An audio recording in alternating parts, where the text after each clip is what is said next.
As a child, you would wait and watch from far away, but you always knew that you'd be the one that would while they all play. And you'd lay awake at night and scheme of all the things that you would change, but it was just a dream from dust.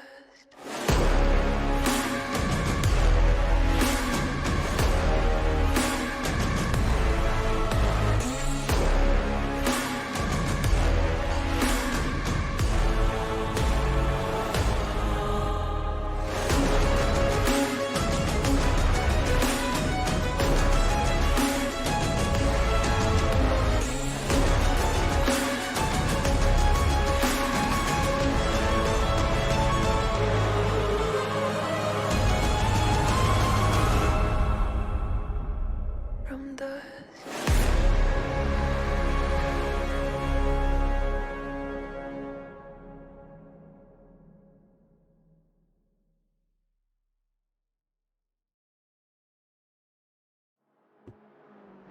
Ladies and gentlemen, welcome back here on GDD Sim Racing TV. My name is Andrea Fretti, and with me the one and only Edoardo Pavoni. Good evening, Andrea. Welcome to the final round of the Women's Championship 2022 in the circuit of Spa. So we are in the final round of this amazing championship, followed only by women.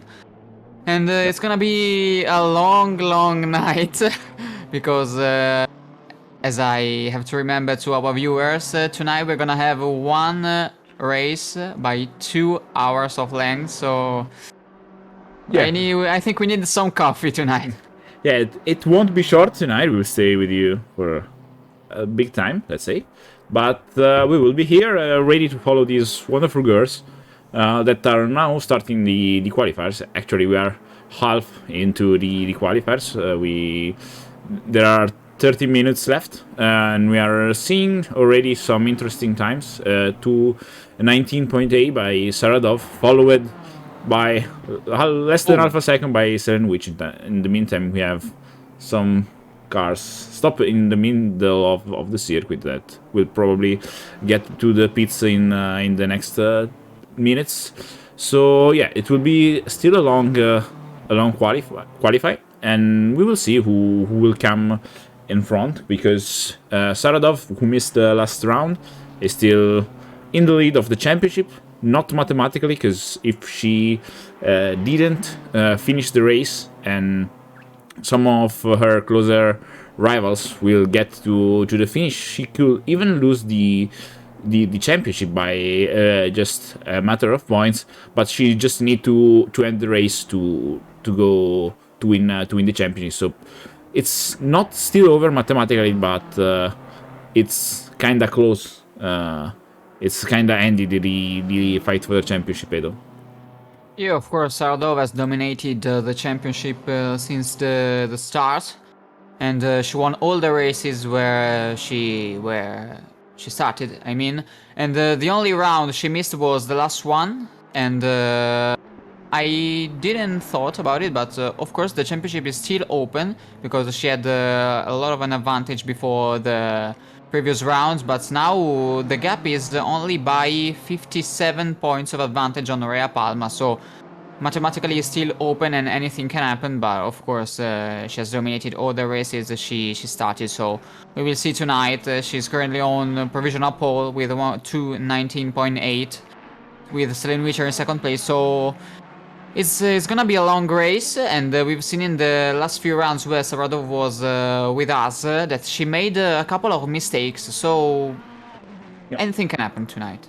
Yeah, it's a very long race, so everything can happen. We will follow closely the evolving of the race, because it's something different that we never saw in this championship, because we have some double sprint round, some 1 hour races. Tonight we will have a 2 hours race, so it's something completely different.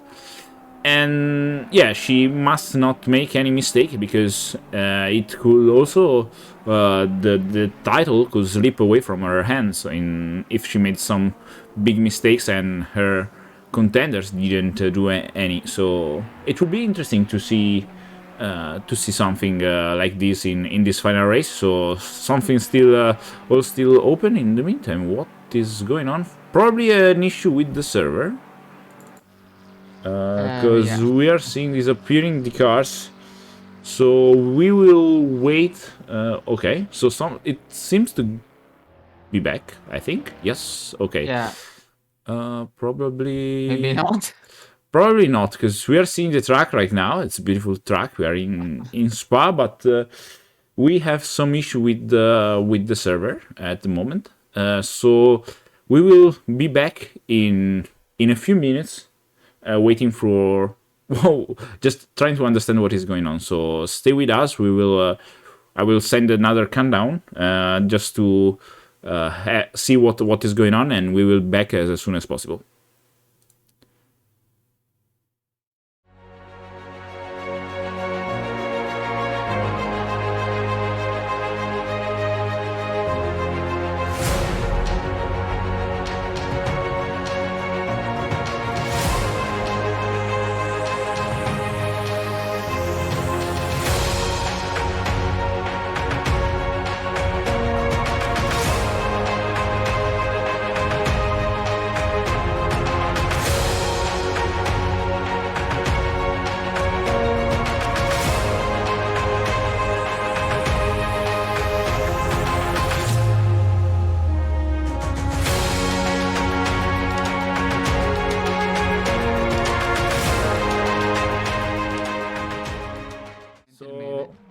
We are back with the qualifying. So something has happened with the server, but we are already back. 9 minutes till the end of the qualifying round. So Saradov still in the lead, improving her lap time at 2:19.8. It's a kind of good time, but for sure it can be improved like she's doing it right now.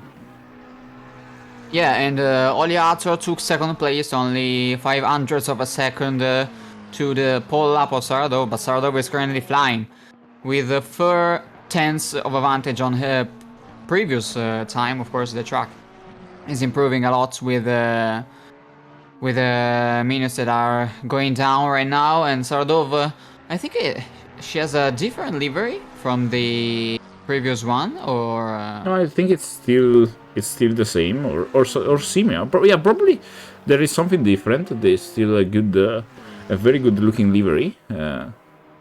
But yeah, I don't know if something has changed in the last round. She's running for the GTWR team, so we see her wonderful livery also in this round. She's going to end this lap almost a second faster. It will be a very great lap. Let's see if she can get below the 2:18. Yes, she does. 2:18.9. What a lap time. That's an unbelievable time, 2:18.9, a second faster than her previous pole lap, and as I was saying, Oliato took second place, less than a tenth, close to the previous pole lap of Saradov, but then she smashed once again the pole position lap with seconds of improvement, and she's still improving by nearly 2 tenths on the first sector, with also Bochenska, who is improving nicely with a 6 tenths of advantage, might take even third place with a nice final sector. Well, she might take it because she's only at the beginning of the lap. She's going now with the middle sector, the most technical one, but the gap is still increasing, so maybe she might also get the second place, Andre. Yeah, she is doing a great lap at the moment. She's in line with all the other lap time now. So let's see if in the last part of the circuit she can improve. But here in Puan she made a little mistake, but it cost a lot of time on her time. We saw also last week, we see the Italian Championship streamed on... Oh, something is going on again. I don't know if it's... what is wrong. Like, we will wait for for some times. Let's see what if it's improving, but it doesn't seem so. Something is happening. Something is happening. Is not going well with the server, and let me just investigate if it's my fault or it's the server fault.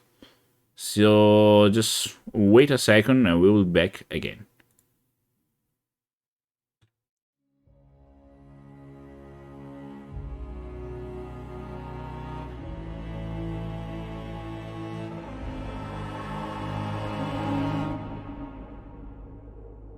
As a child, you would wait and watch from far away, but you always knew that you'd be the one that would while they all play.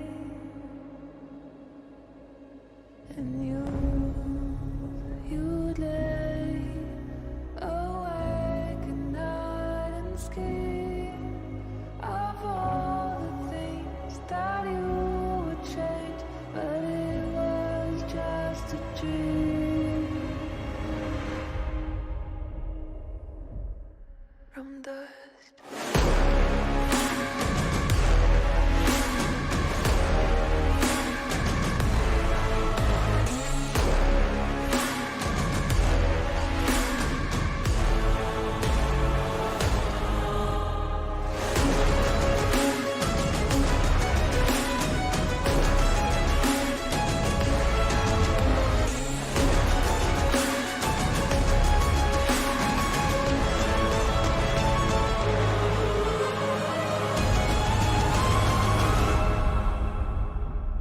From dust.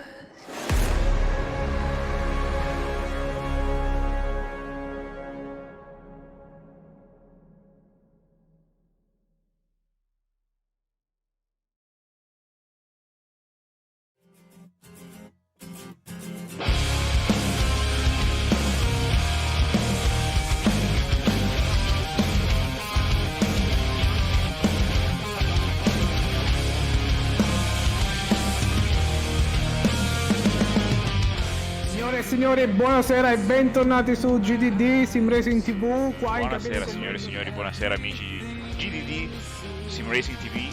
Siamo qui per un evento molto particolare organizzato da URT. Io sono Edoardo Pavoni e questa sera vi accompagnerò appunto per questo Gran Premio di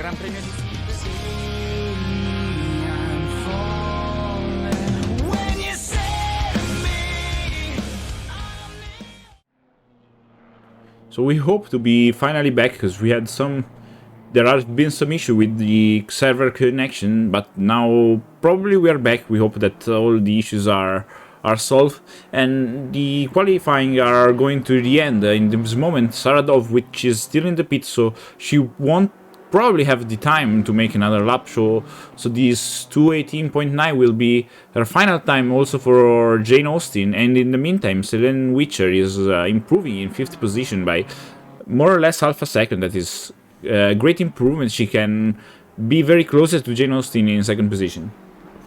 Yeah, she might take 2nd or 3rd position. Now we're gonna follow her in the final part of the circuit because she's now on the final corner. She goes in the main straight with 4/10 of improvement. She might take the 3rd place. The 2nd row might be a good start for the race. She crosses the line now and she stays 5th. Maybe she validated. No, She improved, but only 20 milliseconds from the 3rd lap time, and they're all close. From the 3rd to 5th place, Palmato and Witcher, they're all very close, but Palma is improving, might take 2nd place from Josie Austin with Bochenska. That was 8/10 of, she was improving by 8/10, then she stayed in 6th place, so maybe a mistake by her or an invalidated lap time before we had the crash of the server under. Yeah, probably something has happened, but in the meantime Rea Palma is more or less on the same time, on her best time. Let's see if in the last corner she can get something a little bit more, but it doesn't seem so. She's missing only the last corner, so we will see if she can get something better. Maybe go nearer to Jane Austen in second position. Now she's having a good line here in the last corner, maybe a little bit too much on the curb, and she lost third time, but she will have another round, another try to set a better lap time. Yeah, and keep an eye on Celine Wiche, because she's improving by nearly 3/10 and might take, of course, the second row, but maybe also the second place and the first row in terms of Austin, who is currently into the pit lane, so she's not gonna have another lap. And we are here with Celine Wiche, who is still improving, but also Rhea Palmer and Oliato are improving, so maybe it's gonna be a battle between these girls till the end of this qualifying session. Celine Wiche still maintains her 2/10 of advantage, but now she's gonna lose quite a bit onto the final sector of the Spa-Francorchamps circuit, one of the most technical ones and historical ones in terms of motorsport history. She's gonna go now onto the final Celine Wiche goes onto the final corner right now and takes on the main straight. She loses a lot of time onto the final corner. She crosses the line now, man, she stays 5th fastest. It's incredible how she lost all the advantage she had, and now with Boczenska with her full black livery right now is improved by 3/10, but shouldn't be enough to take that 5th place of Celine Wiche if she doesn't make any miraculous third sector. Is improving also Rhea Palmer in 3rd place, but no, looks like she's gonna stay in on the 2nd row with Roberta Lesca, who takes 6th place right now. Yeah, a great last lap by Roberta Lesca, which has the best sector in the first one. So she's using all the power of the BMW, but she's losing in the second and in the third one. And the only one who was improving was Boczenska, that now made a mistake, and she is staying still in the back, and it will be very hard for her to improve her lap time here. And I think we're almost done with the qualifying, yeah, we should say, as usual, a very great work, great job by Saradov, who stays in the front, with Jane Austen 7th and later than her. So a great lap as usual by Saradov, which is dominating basically the championship when she is present. Yeah, of course, once again, it's pole position for Saradov, who takes the 1st place in the qualifying session, even on the last round of this Women's Championship 2022, with her absence in the previous one, but now she is back and she takes pole position once again. She, of course, will try to win this race and win the championship on a high, but by the end, we are all in qualifying. It's gonna be a very, very long race, but she once again starts on pole. 2nd place for Josie Austin, 3rd place for Rhea Palmer. Let's launch a little spot and then we are back for the race.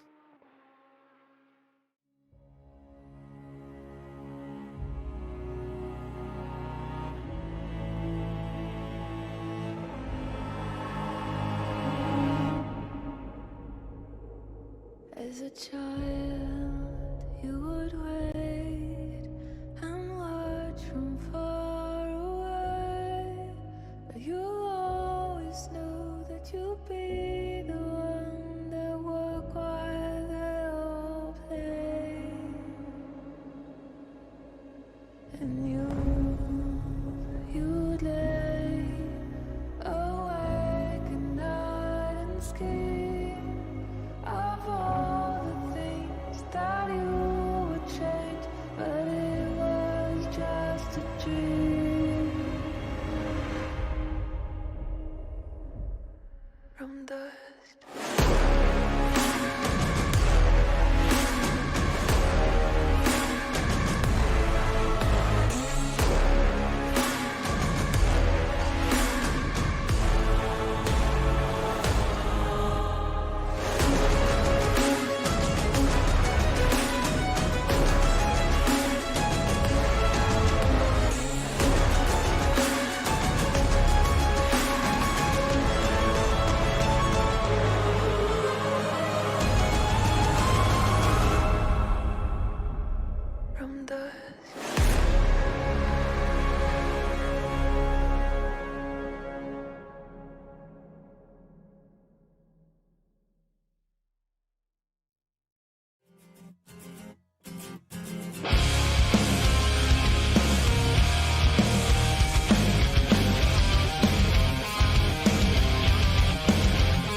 signori, buonasera e bentornati su GDD Sim Racing TV. Qua in Buonasera cabina signore e signori, buonasera amici di GDD Sim Racing TV. Siamo qui per un evento molto particolare organizzato da URT. Io sono Edoardo Pavoni e questa sera vi accompagnerò appunto per questo Gran Premio di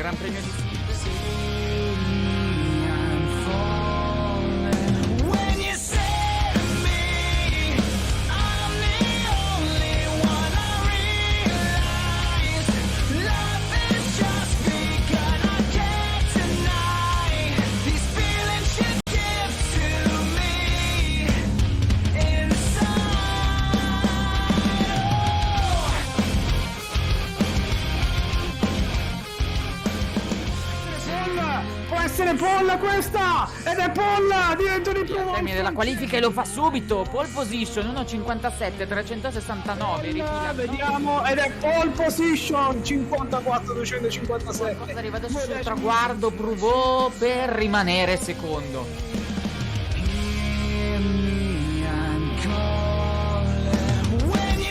Clemente è partito molto bene, è partito anche Nossa, anche prende subito la scia. Si parte bandiera verde.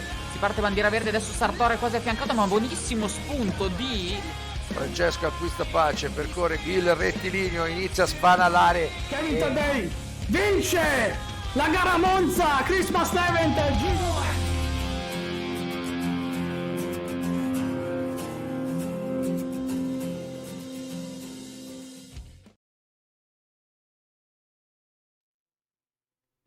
So we are back here for the race, the last race, the final race, a 2-hour race here for the Women Championship.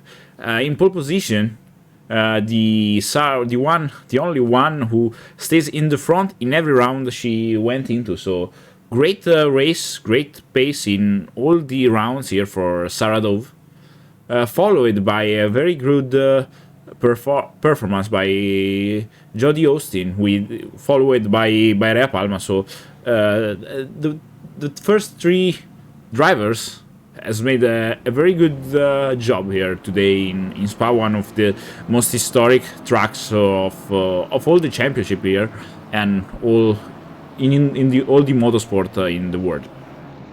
Yeah, and be careful to the start of this race because we have Eau Rouge corner and the Canal Straight. There is a very dangerous part of the circuit, and the start is the part where the cars are all very close to each other, and they we'll see if they will be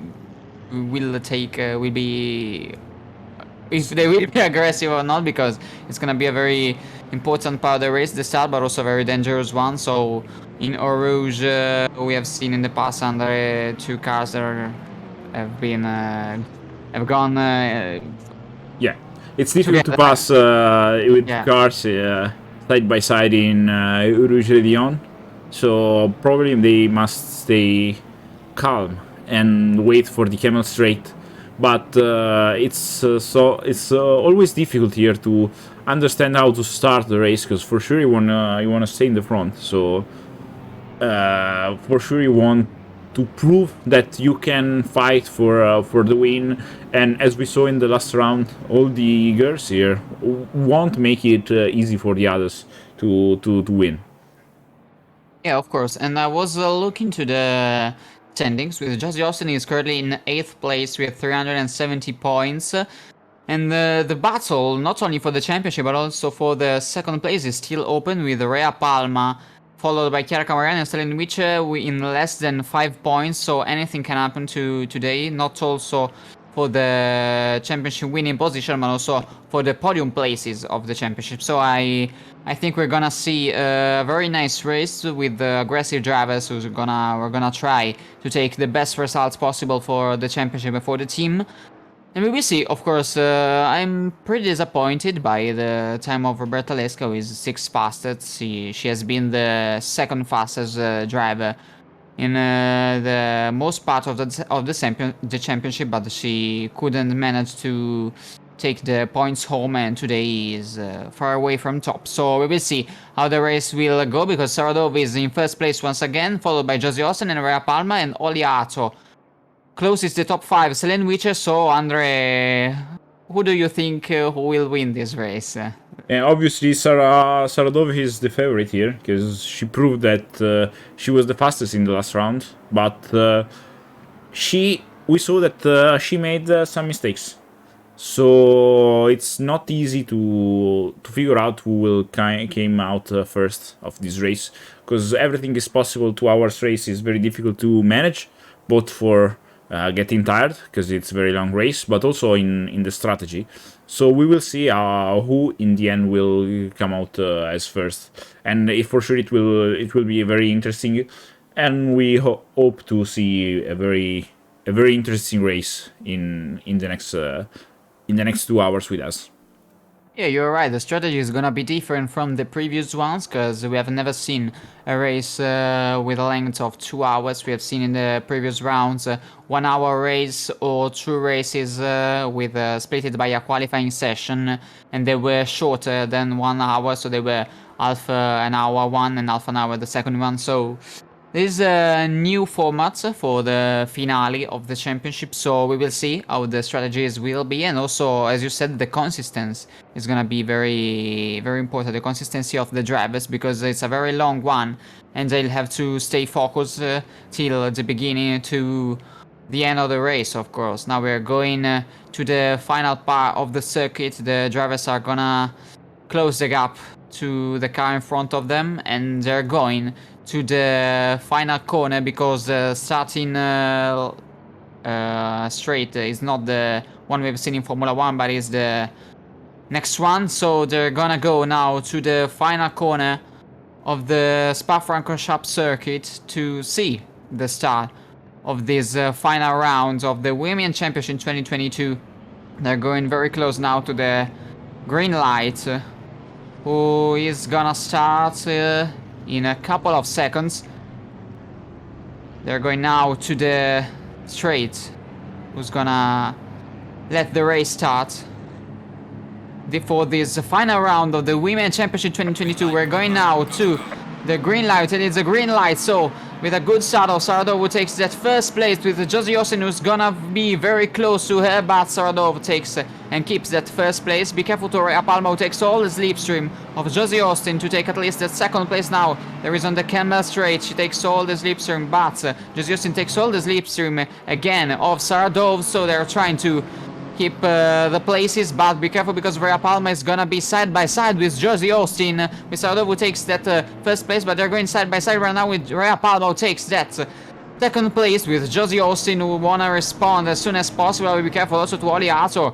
Ollie Arthur, who attacks right now Josie Austin and takes that third place. They're going now once again on the braking zone, and she keeps that third place. Ollie Arthur, great start from her.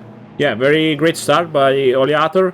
Probably Josie Austin made a little bit of mistake because she didn't take all the slipstream by Saradov, so she went to the back of the grid here.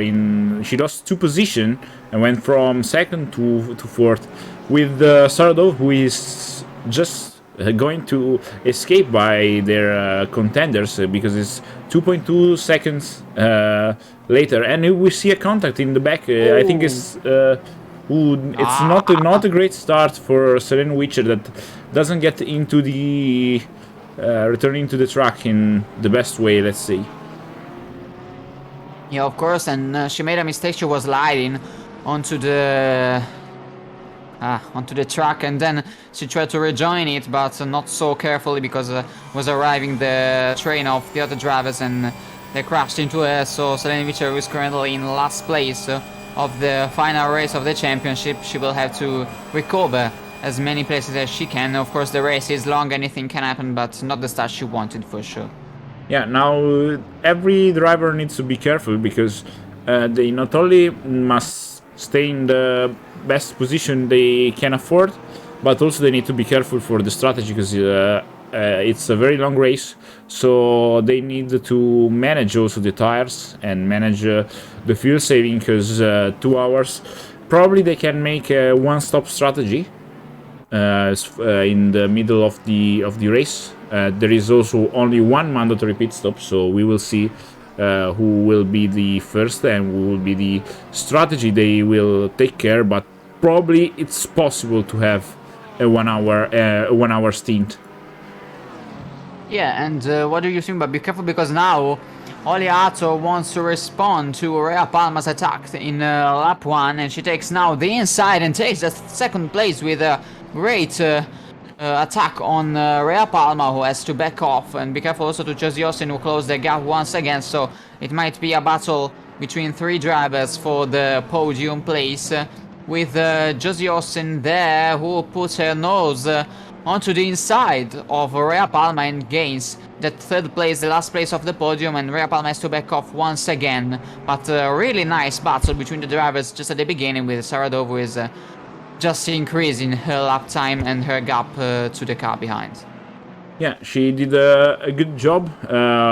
Great overtake by Josie Austin, who was in the right position to make the best move on Rhea Palma. A little bit aggressive, but yeah, a little bit of contact. But with this car, you can take these risks. Yeah, and let's get back to the strategies you were saying. Do you think with a 2 hours race, apart from the fuel, do you think that we change also the tires? Yeah, for sure they will change the tires. For sure it will be a very long stop to refuel, so probably both the refueling and getting a new tires will be the optimal way to make the race. Because we see also here in the rounds of the Italian Cup and Italian Championship that we saw last week here, that were an hour and a quarter race length. So most of the drivers didn't make the swap of the tires, but probably for 2 hours long races, it's needed to make a change. Yeah, and Saradov made also right now the fastest lap with 2:20.1, so she's going already close to the times we have seen in qualifying session. But be careful right now with Riot and Edwards. They are battling for the top 10, last place of the top 10 position, with Riot, who takes all the slipstream on Edwards. Now she's gonna take it also after the Eau Rouge corner on the Camel Straight, might take and might have the possibility to attack the Ferrari driver in front of her, but she looks like she's a little bit far away right now. Be careful, because I think that the podium is still open, with Josie Austin, who was trying to catch up on Oliato. The gap is less than a second, with also Rhea Palma, who is 8 tenths behind, and also Roberta Lesca is not far away. She's trying to close and find the pace she didn't have in quali. We will see if something will change in these 2 hours length. Yeah, obviously most of the drivers probably trained to the race pace, because it's a very long race, so it's very important to have a great pace here, because even if you have the lap time, the great single lap time, you can do something special in the race, gaining a lot of position. It's not a so narrow track, so you can take some risk and make some kind of easy overtakes, so you can use all your pace to have a better race than the qualifying. So we will see if Roberta Lesca will get closer to Rhea Palma, that she's currently doing in this moment. But the race is very long, so it will be difficult to say at this moment who is the favorite to get on the podium. Meanwhile, Riot took that 10th place. She were battling with Edwards, but be careful also with Rhea, with Roberta Lesca, who tries to attack Rhea Palma on the inside, but she goes a little bit wider, so they're going again side by side. But looks like Roberta Lesca took that 4th place. Really nice overtake by her. She looks like she's trying and finding the pace we have said before, with Saradov made once again the fastest lap under the 2 minutes 20, and nearly 5 seconds of advantage, just 8 minutes after the beginning of the race. That's just unbelievable. Yeah, it's she's having a very great pace, because she's basically running 1.5 seconds faster than every other car in the track. So he's just making everything she can to have her pace and not getting bothered by by any other driver. So she's doing a very great job, and we will see now if Roberta Lesca, who overtook Rea Palma, in the last lap, can get closer to Josie Austin, because now the gap is 2.8 seconds, and it won't be easy with Rea Palma, that seems not in the best condition here in the race, because she's being attacked by Bocesca also now. Yeah, Rea Palma is struggling at the beginning of this race, and she's been attacked by Roberta Lesca. Now Bocesca is very close to her. Maybe she had a problem. I don't remember who crashed into Celine Witcher, to be completely honest. I don't know, maybe if she was there, because she's No, she struggling. was a little bit in front. She was in the first position, so probably one of the cars from 6 to 10 position. Someone of the drivers probably were involved in the crash. So I think Rea Palma wasn't in the crash, but probably she is not having the pace she showed in the qualifying. Yeah, or maybe she has a different strategy with the fuel. I don't know. Maybe she has more fuel than the other drivers, and now she's struggling more. I don't know. We'll see only with in the middle part of the race. But of course now she's struggling in terms of what we've seen in qualifying session, and not ideal. Not ideal.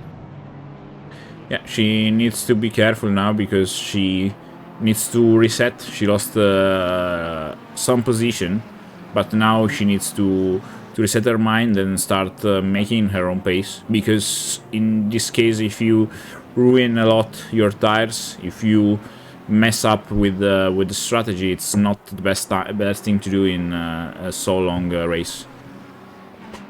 Yeah, of course, I agree. And well, 10 minutes have passed of this race, so 1 hour and 50 remaining. It's gonna be a very, very long one, not only for us, but also for the drivers. I think that 2 hours race without a stop, I think it's very, very, very hard for them. Yeah, it's hard to run 2 hours straight, because you probably can rest only in the pit stop time, but also in this case the track, it's kinda have some easy part, but also some very technical ones, like this one we are seeing with the Puan corner, that it's very, very difficult to take any, and takes a lot of concentration to be run. So yeah, not the easiest track to race for 2 hours, but we will see, because also it's another variable that it's added to the race.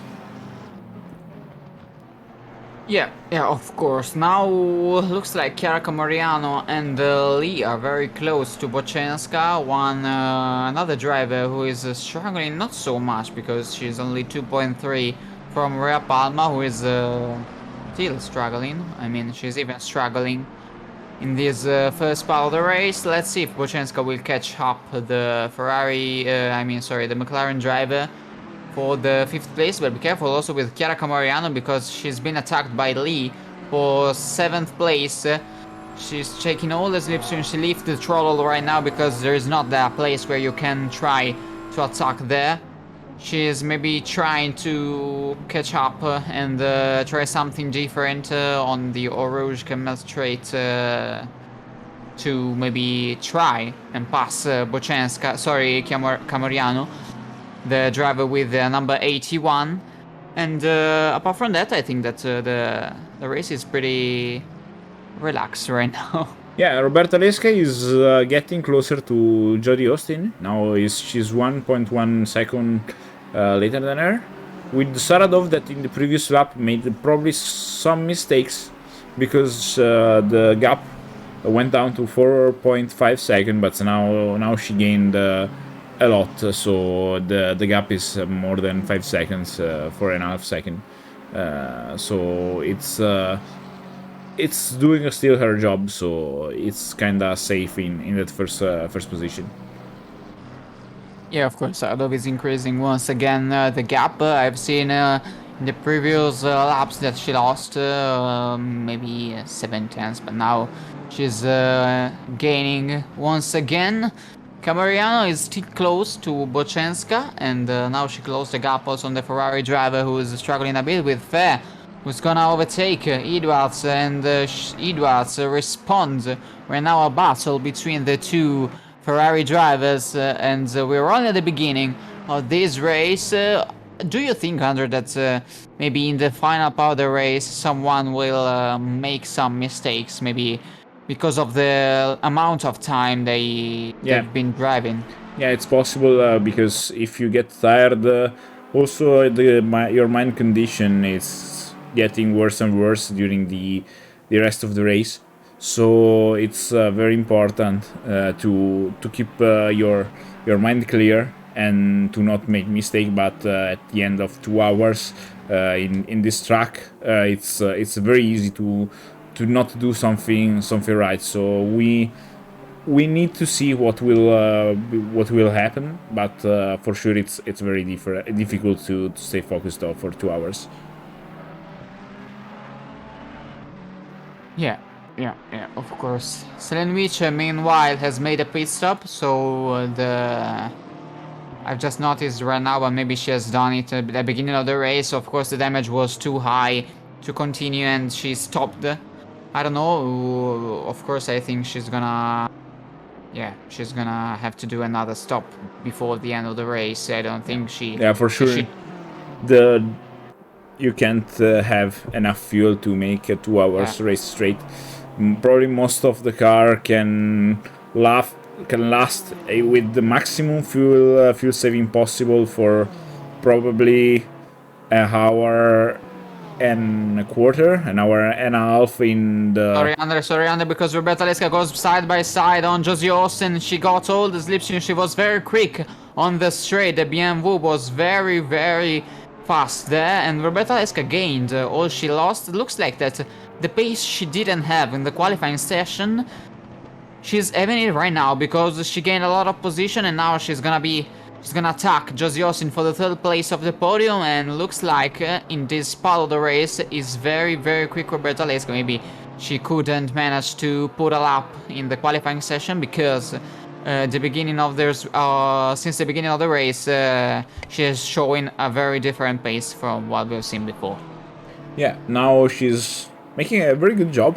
She recovered for her not great performance, let's say, in the qualifying session, but now is recovering, now getting closer and closer to Roberta Lesca, and we will see if she can get also closer to Oliator in 2nd position, or even Sarah Dove, because now she is basically running more or less on the times of Sarah Dove and Oliator.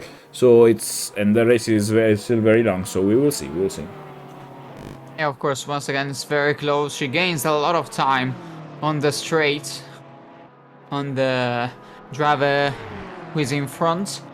Roberta Lesca is gaining once again, and Real Palma is losing. He's losing a lot, but Roberta Lesca maybe tries something different around the inside of the last corner. No, she doesn't. She doesn't, because Austin breaks really, really late, but now once again it's very, very close. We'll see if she gonna try something different right now, or maybe she's gonna back off to take all the straight line speed of her BMW and the slipstream. But be careful, because Pelletier made a mistake onto the final sector of the race, and Riot take that 9th place. Now we are on board with Roberta Lesca, the Italian driver number 99, who's gonna be around the Eau Rouge corner, takes all the slipstream right now, cuts a little bit also the corner. She goes right now once again side by side on Josie Austin, goes round the inside right now onto the end of the Camel Straight. She breaks now really, really late to get that 3rd place, but also Josie Austin doesn't want to give that place, but now Roberta Lesca takes it with a great and a beautiful overtake around the inside. No, but looks like maybe it's not over, because Josie Austin is very close once again. She wanna try something more. No, she stays behind. Yeah. Really, really nice battle. Roberta Lesca now is 3rd. We will see if she's gonna have the pace to catch up on Oliato, but I think that this battle is not over once again, Andre.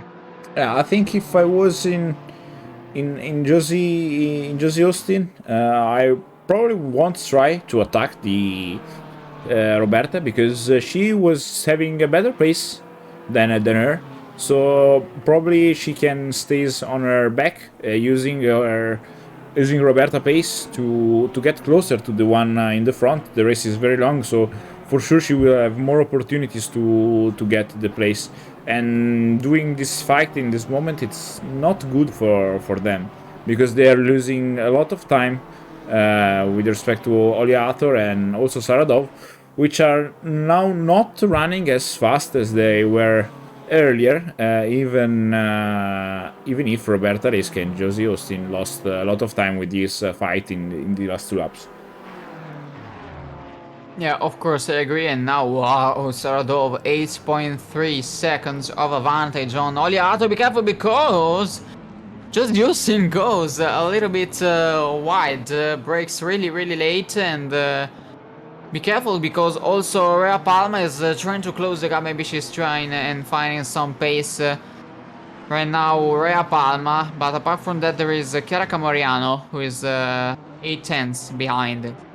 Yeah. Bochenska is in 6th place. Yeah, that was exactly what Josie Austin mustn't do in that moment, because she not only lost some focus on the race with that mistake, but she also lost the slipstream by Roberta Resca, which was running earlier faster than her.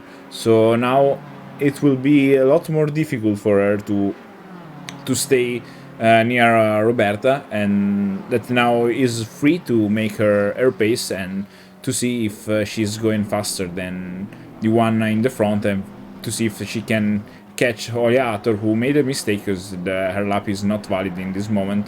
But also Saradov, it's not running perfect laps, and it would be interesting because here in this track it's very easy to take some drive-through penalties, and the pit lane, since the pit lane is very long, it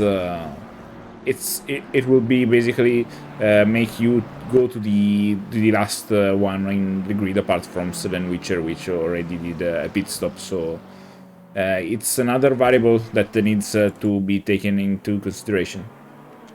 Yeah, and now we are with the battle once again for 10th place with Pelletier and Riot, but now we are with Fe and Edwards, because Edwards is really close to Fe, and also Pierce in 13th place is very close to Edwards, so maybe we're gonna see a battle between 3 drivers for the 11th place right now, with Edwards who can't find the apex of the corners, maybe some mistakes and the pressure felt by her. Also Lee on Chiara Camoriano for 7th place. There is a battle also in the front right here, maybe a mistake by Chiara Camoriano because Lee has gained. She went a little bit out of the track because her lap is invalidated, but she is still very near to her. She went on the inside with the...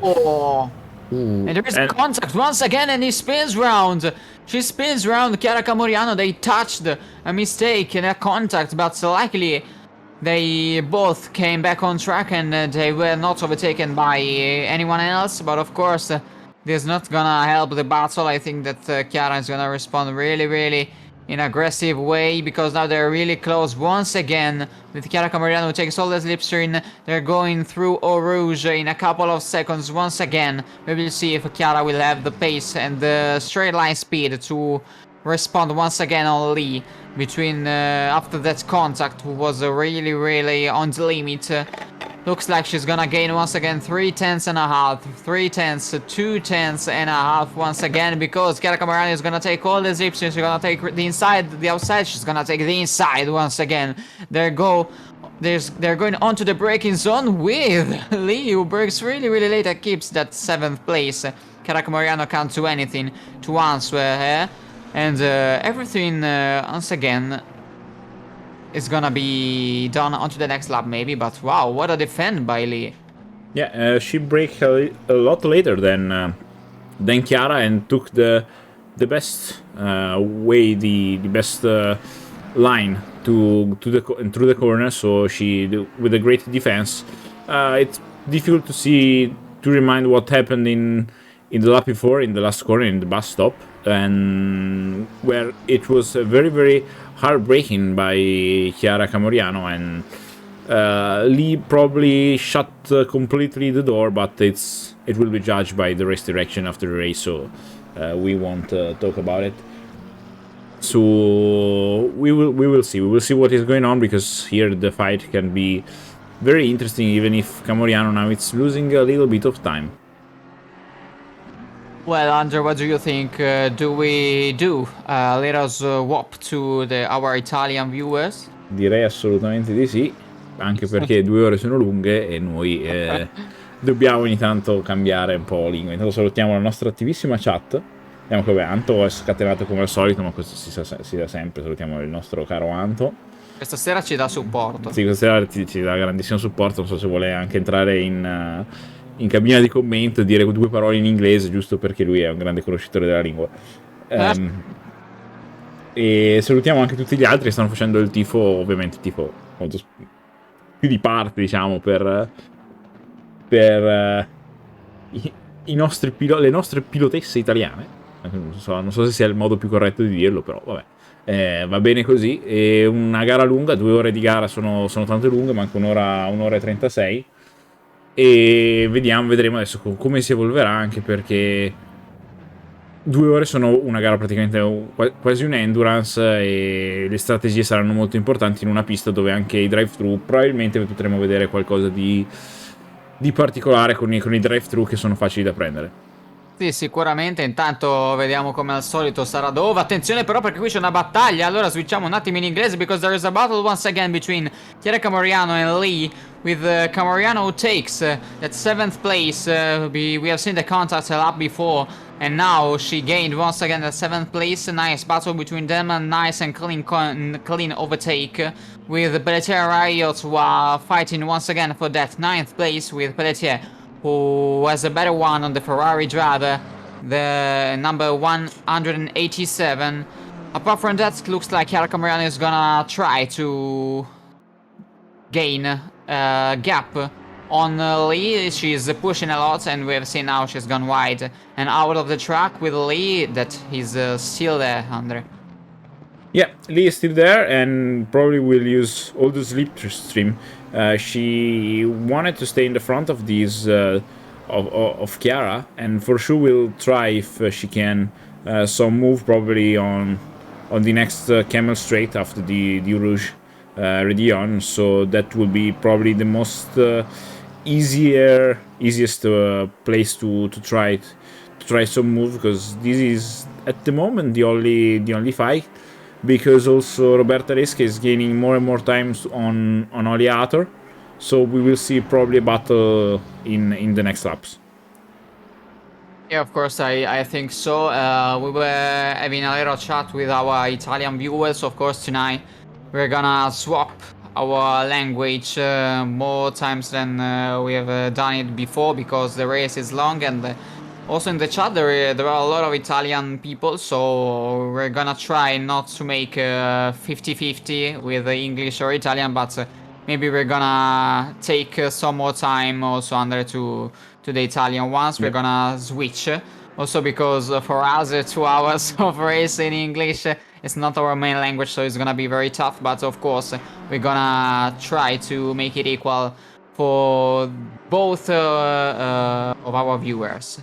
Now Chiara Camoriano looks like she gained a little bit under. Yeah, she has now 1.1 second of gap to Natalie Lee. So she probably is having a more focus and getting a better pace in this moment, even after the small crash we saw earlier a few laps ago. In the meantime, I was looking at the times of the drivers, and I saw that in last lap Oleator ran 1.5 seconds slower both than Saradova and Roberta Lesca, so she probably made some mistake. We'll see in this lap what will be her lap time. But in the meantime, here we have another fight in the back between Pelletier and Riot that are fighting hard there for the 9th position. Yeah, it's a battle we've seen before and it's still on. With Pelletier is trying to defend at 9th place, followed by Riot, who is very, very close to the BMW driver number 737. They are battling for the 9th place, so they're both in the top 10, but of course they are lonely right here, so there is a battle maybe we're gonna see for some more laps with Pelletier, who's trying to gain as much time as she can to put away Riot behind. Of course, as I was saying, Saradov is flying and Oliato, you said, is a little bit slower, and you're right, but be careful also to Roberta Lesca, because she's gaining a lot and we might see a battle for the 2nd place.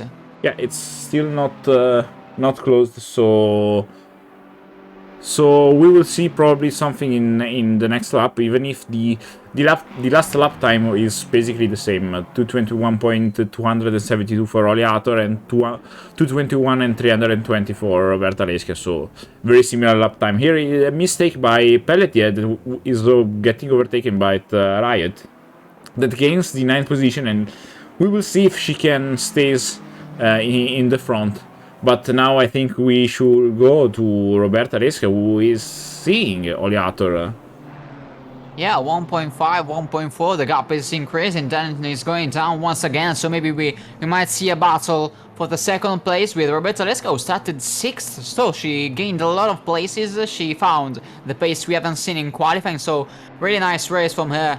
We've only seen 30 minutes of the race, so 1.5 remaining, so anything can happen before the end of it. And once again, we've seen the battle between Pelletier and Riot, with Pelletier who takes all the slipstream once again.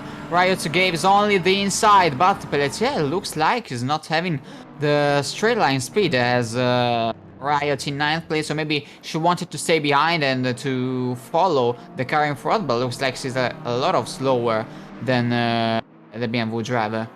Yeah, the Ferrari is a great car with when talking about the maximum top speed, and BMW, yeah, it's a good car, very good car in all the sector, but not as good as the Ferrari for the top line speed. So even with the slipstream, she probably didn't want to force an overtake in that side of the track, and probably will stay back, but here she's made a mistake. Now she needs to be very careful. She managed to not get any contact with the walls, so yeah, didn't even lose a lot of time, but now she needs to gain focus again. Yeah, of course, she lost the concentration, and it's very difficult in this track, and so he lost a lot, now 1.3 behind. She's gonna have to fight back to regain at least the gap she had before. And I would like also Andre to say hi to Claudio Davi, one of our colleagues in here in GDD. Yeah, I so, think we need to switch in Italian to say hi to Claudio. Ciao Claudio, ben. Ciao Claudio. Sì, dai, con Claudio ci siamo parlati durante, lui era stato grande lavoro come seconda camera, ci ha dato una mano per la Coppa, ci siamo divertiti in regia mentre tu e Alessio stavate facendo il commento, ma intanto qui Roberta Lesca che commette un errore, qua va quasi a muro, attenzione perché può essere davvero difficile per lei adesso mi faccio mistralingue. Può essere veramente difficile per lei riprendere la concentrazione dopo questo errore, però deve farlo subito perché ha perso già tantissimo tempo nei confronti di Oleator. Sì, ha commesso un piccolo errore Roberta Lesca, che stava spingendo veramente tanto per cercare di riprendere Oleator, era molto molto vicino perché si trattava di 1 secondo e 3, 1 secondo e 4, quindi stava effettivamente riuscendo a riprendere la pilota numero 495 in seconda posizione. Abbiamo visto ancora una volta una gara di dominio da parte di Saradov come nelle precedenti, a parte l'ultimo round che è stata assente, infatti sta dominando con 13 secondi di vantaggio. Tra l'altro Roberta Lesca è partita in 6ª posizione, non un gran giro in qualifica, ma effettivamente adesso sta rimontando, quindi gara ancora tutta da vivere, 1 ora e mezza rimanenti. Come abbiamo detto prima ai nostri colleghi in inglese, questa sera switcheremo un po' in italiano e un po' nella lingua principale del campionato per 2 motivi. Uno, perché è una gara molto lunga e quindi anche ne avevo bisogno di switchare direi e proprio di due sì. perché abbiamo anche persone in chat principalmente in italiano, quindi è giusto dare spazio a entrambi. Attenzione però, adesso allora switcherei in inglese ancora una volta, because Jazzy Austin is very close to Roberta Lesca, who has made a mistake in the previous lap and she's still losing quite a bit. I don't know if she crashed into the wall because she's going really really slow, and now she made once again a mistake with Jazzy Austin, who's trying to catch up on the Italian driver, but Roberta Lesca has to cut the chicane. She stayed in third place, but she's losing once again on Oliato. Yeah, she needs to gain focus. What I said earlier. Now she probably after that mistake she lost a little bit of focus. Now she needs to regain confidence in the car, confidence in the track, because it's a long race, and if you lose confidence now, it will be harder and harder to race. And as we are seeing, she's making more and more mistake. So it's a very difficult part difficult part of the race, because it's basically past that we have passed the quarter of race. We have still an hour and a half, more or less. So it will be still very long, and she doesn't need to make these mistakes, because now also Josie Austin is on her back, and she needs to be careful to not get overtaken by her. Yeah, of course. Everything changed in a couple of laps with Roberta Lesca was trying to gain that second place, and now she's been attacked by Josie Austin for the third place of the podium. I don't know, Andre, I didn't see when she made that mistake. She touched the wall because it looks like she's really slower than what we've seen before. She was gaining to the second place, and now she's losing a lot. Yeah, I think she should for sure will have a little bit of damage, but not that much. And now it's too early to make a pit stop. She probably need to wait another, at least a quarter of an hour now. I don't really know how much big is the BMW tank, so I don't know how much laps you can do with the car without stopping. So she needs to wait at least 20 minutes. In 20 minutes, for sure, she can make a pit stop and go to the end of the race. Meanwhile, Pelletier went into the pits, and once again, Josie Austin went a little bit wider, where we have seen at the beginning of the race a mistake by her. And now Roberta Lesca is trying to defend the third place, but she's not gaining again on Olia Ato, so looks like the position gonna be freezed for this part of the race, with Pierce in 11th place, is very close to Fair. She might have the chance to get the top 10, but of course, apart from that, we've seen that anything is happening in this part of the race. With Pelletier, I don't remember if I said it before, has gone into the pits. Oh, in the meantime, I see from the chat that Anto will join us. I don't know if Oh, nice. to make some commentary in Calabrese. I don't know what Calabrese is called in I'm English. afraid. Yeah, me too. Claudio is saying that if we need some Sicilian, I don't know if we say like this in English, he can do it. I am not. I can do it in Veneto if you want. For me, it's not We're a gonna problem. make a cultural switch. Yeah, whatever you want. That's not a problem. Someone was asking the French, and I can't. But now let's see here. Let's back to the race with Josie Austin, that is getting closer and closer to Roberta Lesca.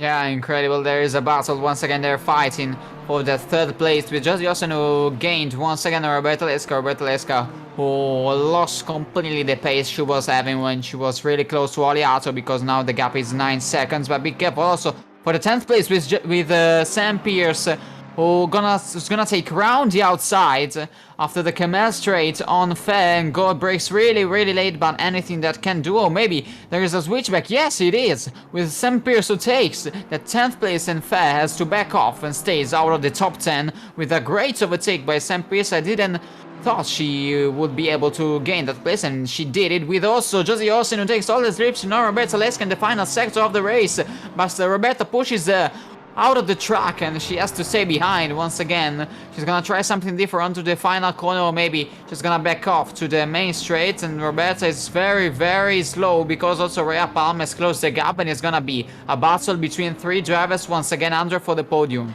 Yeah, it will be very interesting because now Roberta Lesca has not a better pace. She is running very slowly, basically more than half a second slower than Josie Austin, and also that gave the opportunity to Rhea Palma to get closer and making this battle more and more interesting for the third place here. And be careful because Josie Austin once again takes all the slips and they're going to Eau Rouge, something we have seen just before with Austin, who has a little bit less of straight line speed right now, but she's gonna try with all the horsepower she has to gain that third place of the podium, because it will be very important for her, for the team. But Roberta Lesca closes the inside. Josie Austin goes round the outside. Roberta Lesca breaks really late. Josie Austin has to back off once again, with Rhea Palma who closed the gap there, only separated by less than a second. So anything can happen from this moment to the next few minutes, with Josie Austin is trying to overtake Roberta Lesca in every place of the track, but she can't right now. Yeah, but probably she can try something here. She's getting closer and closer to Roberta Lesca, and she seems to have a very better pace than her. So she will try for sure something in the next corners. Yeah, but it's strange what happened to Roberta, because okay, maybe she made a contact on the wall, but look, I can't see such a huge amount of damage to lose 10 seconds. So I don't know what's happened. Maybe she damaged the tires. I'm confused, to be honest. Yeah, probably she's not having the better feeling with the car, because when you make a mistake, you get a little bit of damage on the suspension, and that doesn't make the car feel right. So you lose that a little bit of confidence. But now Josie Austin is on the back of Roberta Lesca. For sure will try a move here or in the bus stop. They are getting closer and closer here. Yeah, once again to the final part of the track. Josie Austin is trying absolutely everything to take that third place, with 1 hour and 20 minutes remaining before the end of the final round of the Women's Championship 2022. Goes a little bit wider onto the final corner, but Rhea Palm is very close and anything happened. And I would like to say a huge hi also to Antonio, who joined us in the director zone. Ciao Antonio. No, parlate italiano con me, io non... ciao Antonio. Volevamo sentire qualcosa in inglese. No, ma io capisco benissimo quello che dite, voi siete fantastici, veramente una roba. Niente, volevo fare un piccolo aggiornamento in calabrese perché per farvi vedere che noi siamo gente che alla fine non si tira indietro durante una gara così lunga, allora dobbiamo fare anche il checkpoint in calabrese, credo, Andrea, se sei d'accordo. Guarda, ti lascio fare, Anto, perché io non...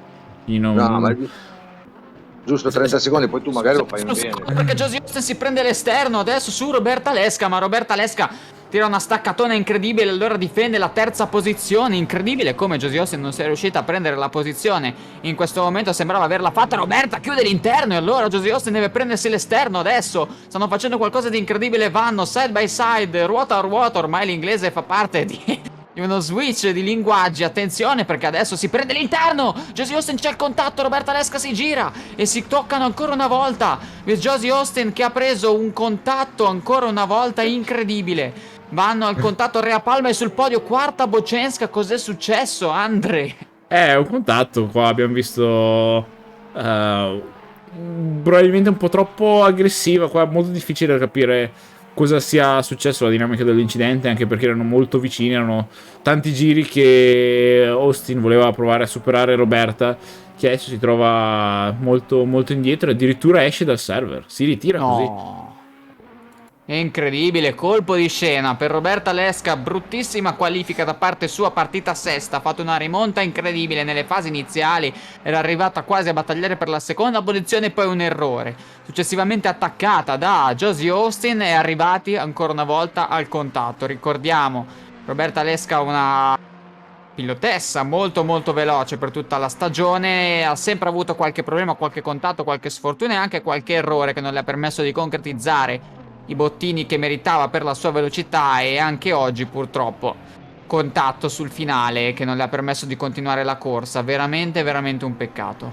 Sì, Anto, sei entrato al momento penso più sbagliato di tutta la gara per commentare il calabrese, però vabbè, adesso la gara è ancora lunga, quindi vai pure, ti lasciamo al tuo commento, Anto.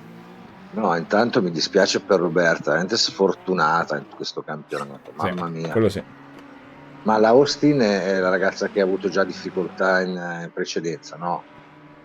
No, non era lei che aveva avuto già problemi di contatti. No, che cavolo, mi dispiace veramente, sono entrato, non vorrei avere con il mio calabrese influenzato e indotto alla violenza le ragazze.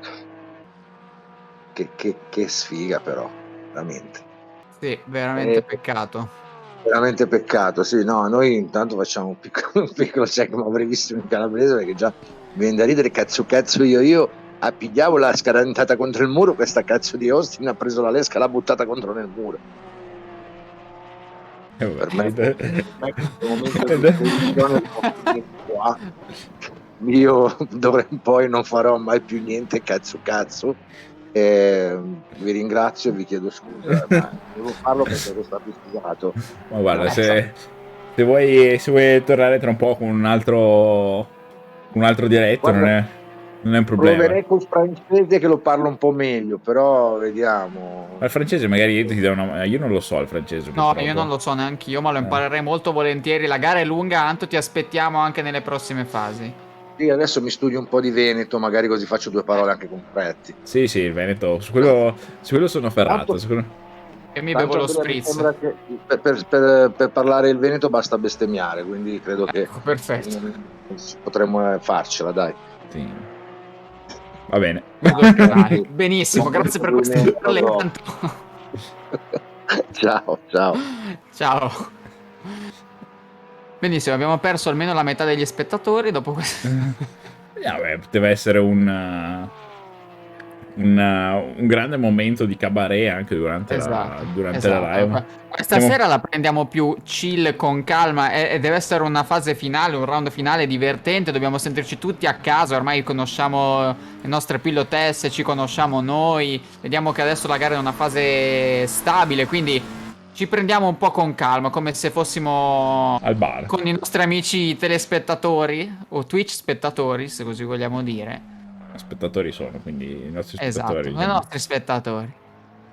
Sì, ormai ci accompagnate davvero da tutte le gare, più o meno i nomi sono sempre quelli, quindi vi ringraziamo davvero tanto, anche perché è un campionato abbastanza particolare, comunque in inglese, tanto comunque supporto per tutti i piloti che stanno gareggiando in questo momento, quindi ne siamo davvero contenti di aver potuto commentare questo tipo di campionato e speriamo che anche questa ultima gara, anche se un po' lunga, non ce l'aspettavamo così, però ci aspettavamo perché sapevamo che l'ultima doveva essere da 2 ore, però 2 ore di gara sono lunghe, anche noi non siamo abituati, è una cosa anche abbastanza nuova per noi.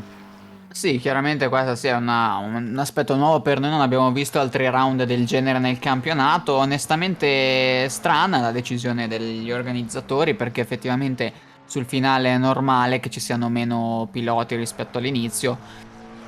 Avrei fatto forse qualcosa di diverso, non so, magari una 30 minuti di gara e un altro 30 con griglia invertita, però non sappiamo chiaramente il motivo della decisione, quindi lasciamo fare a loro le giuste organizzazioni, appunto. Sì, noi non ci prendiamo in queste discussioni, non è il nostro compito, e noi ci limitiamo a commentare quello che stiamo vedendo, anche perché questa è comunque una gara che sta andando avanti da... Ormai siamo 45 minuti, quindi già iniziano a sentirsi i primi cedimenti, magari un po' di stanchezza inizia a farsi vedere. Vedremo se ci saranno anche qualche errore da parte dei piloti in questo caso. Eh sì, colpo di scena a Roberta, perché contatto strano, il ritiro. Non so se probabilmente si sarà innervosito o l'auto era troppo danneggiata, anche perché ricordiamolo, l'auto forse era già danneggiata dopo l'errore che aveva commesso, per questo motivo è stata anche attaccata da lì, quindi scusa, da Austin, e quindi probabilmente, non so, un altro contatto avrà capito che non poteva continuare. Con anche Pelletier che è ai box ormai da da tanto tempo, quindi probabilmente un ritiro anche per lei. Adesso dalla grafica non si vede ai pit per questa ragione, ma invece è ferma ai pit stop. Ah, allora sì.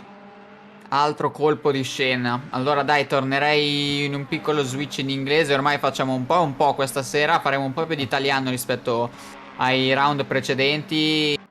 E appunto per dare spazio anche a chi questa sera si fa la maratona con noi in chat, di avere più facilità anche all'ascolto. Un piccolo switch. We are back in English once again with the great accident between Roberta Leska and Josie Austin, what we have seen before. Something we didn't expect. Of course, they were fighting really hard for the third place of the podium. Of course, not the luckiest season for Roberta Leska, who started not in the best way, and she finished not in the best way. I mean, she was really fast through all the season, but she couldn't be able to get the results she deserved. I mean, Andre. Yeah, she was having still a good championship. She was very unlucky in a lot of occasions, a lot of races. And with the content she had now in this race was not the best one, let's say. So she will probably have some chances in the future. 1 hour, 11 minutes and 7 seconds to the checkered flag. So in 10 minutes we're gonna have a virtual start. I mean, in 10 minutes we should have had a start of a normal race of this championship, Under. So maybe in 10 minutes we're gonna start our normal race of the Women's Championship. Yeah, what we are used to see during these races, the usual hour race, but now they have still 10 minutes, and probably if some of the drivers has some issue with the car, it's the right time probably now to make a pit stop to repair the damage, to fuel the tank, and to go straight till the end of the race, because now somehow with a good fuel saving and without making any mistake, I think it's possible to go till the end of the race without any other refueling of the car. Yeah, of course. We have 2 retirements right now. Roberta Leska, who after the contact has decided to retire from the session, and also Pelletier in 13th place, who is currently into the pit lane. Andra, can we have the possibility to check it once again? But should be in the pit lane. Yeah, she is. She retired from the session. So we have 12 drivers who are fighting for this final round, with Selene Wiche, who after a terrible start is closing the gap on Edwards in 11th place. So also after the pit stop, she has closed the gap and might fight for the top 10 actually. Yeah, she probably can do it. She will still have to make another pit, because for sure she won't have enough fuel to go till the end of the race. But probably she will have fresher tires, and she can get a better second part of the race, recovering some of the last position, because she's running 4.5 seconds faster by lap with respect to Edwards. So she's running basically on the times of Sarah Dove in this moment, and that's a little bit unlucky, because she could be fighting for the first position of the race. Yeah, and you mentioned Sarah Dove, but apart from that, look at Chiara Camoriano's car, who has some damage onto the front spot of the car. I don't remember where she had a contact, to be honest. Do you remember that? Yeah, I think in the first part of the race she had a little bit of contact with Lee in the last in the bus stop corner. We saw that contact, and in the meantime Wiche overtook Edwards. Right now she is having a very better pace with respect to Edwards, and now she will try to get closer and closer also to Fair for the 10th position. Yeah, might not be over the race of Selene Wiche, who has gone into 11th place, and she's gaining a lot in terms of fair, who is currently the last driver in the top 10, so maybe she can have the possibility to fight back at least for, I mean, 8th, 9th, 7th place, maybe. Yeah, 7th is gonna be very difficult, but of course anything can happen. There is still the mandatory pit stop, so we will see how the strategy will change everything. And Sarah Dove is not gaining once again on Oliato. Yeah. More or why less, though? the pace is basically the same. Yeah, pretty Probably similar. probably are they both managing because they have both a huge advantage with the driver behind. So they are in the managing phase of the race because now they won't have so much fuel in the car, and the tires are basically at the end of their life. So they will go straight into the pit to make to switch the tires and to fill up the tank. And now making a mistake will be paid a lot because if you ruin more and more the tires at the end of their lives, they are getting worse and worse very easily. So it's important to not make mistake in this phase of the race. Well, looking at the championship standings, Sarah Dove, if the race ends like this, will be the 2022 Women Championship champion. It's not the best phrase I've ever done, but of course, if the race ends like this, Sarah Dove will be the champion of the 2022 Women Championship.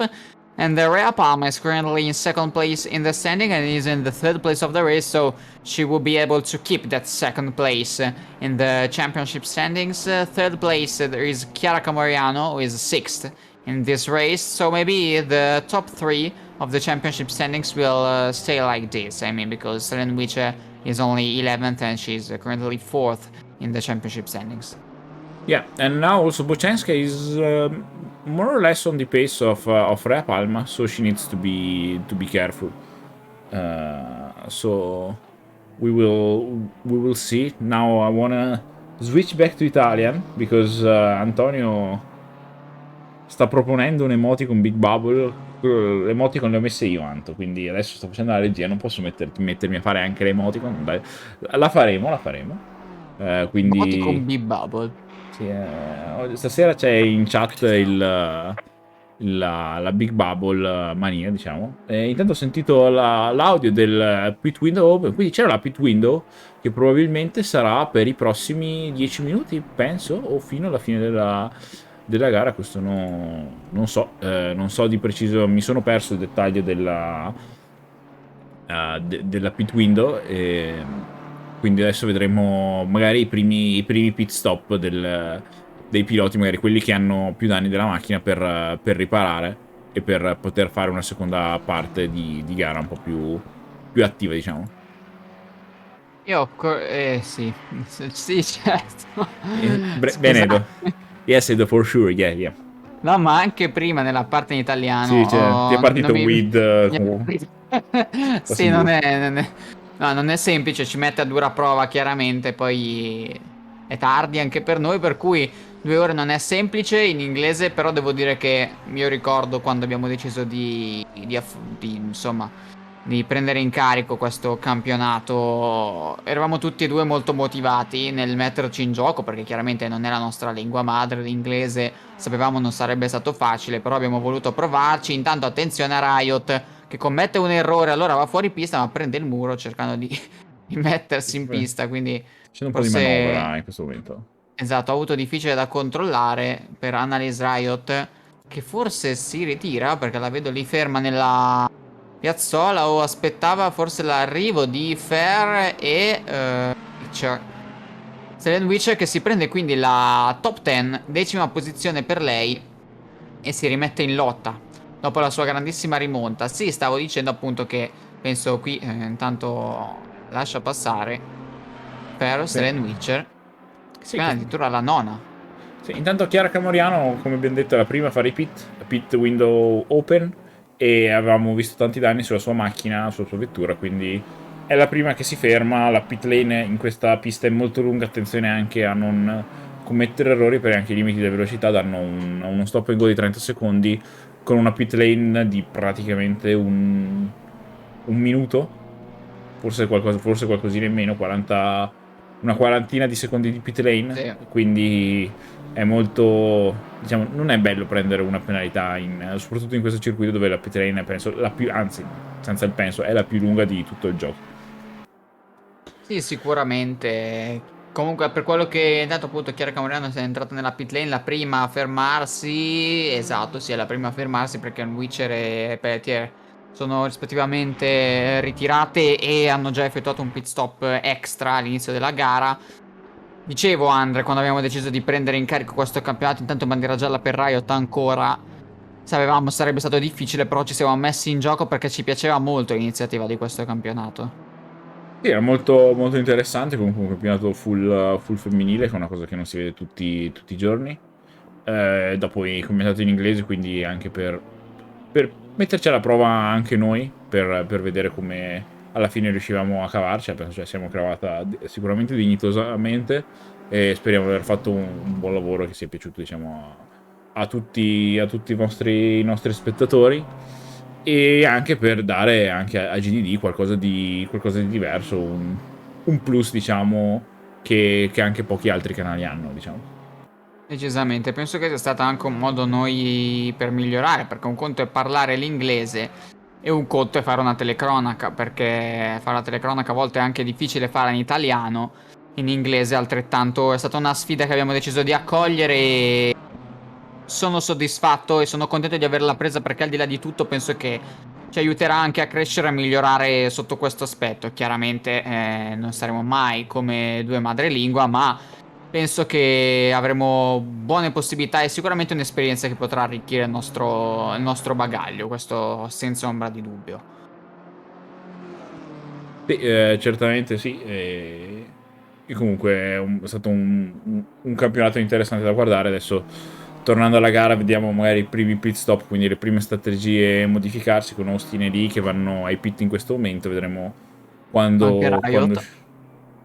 anche Riot, che sì, era dai pit già da prima, perché aveva avuto quel contatto col muro. Quindi anche lei probabilmente danni da riparare in una pista dove sicuramente non è facile rimanere concentrati per 2 ore.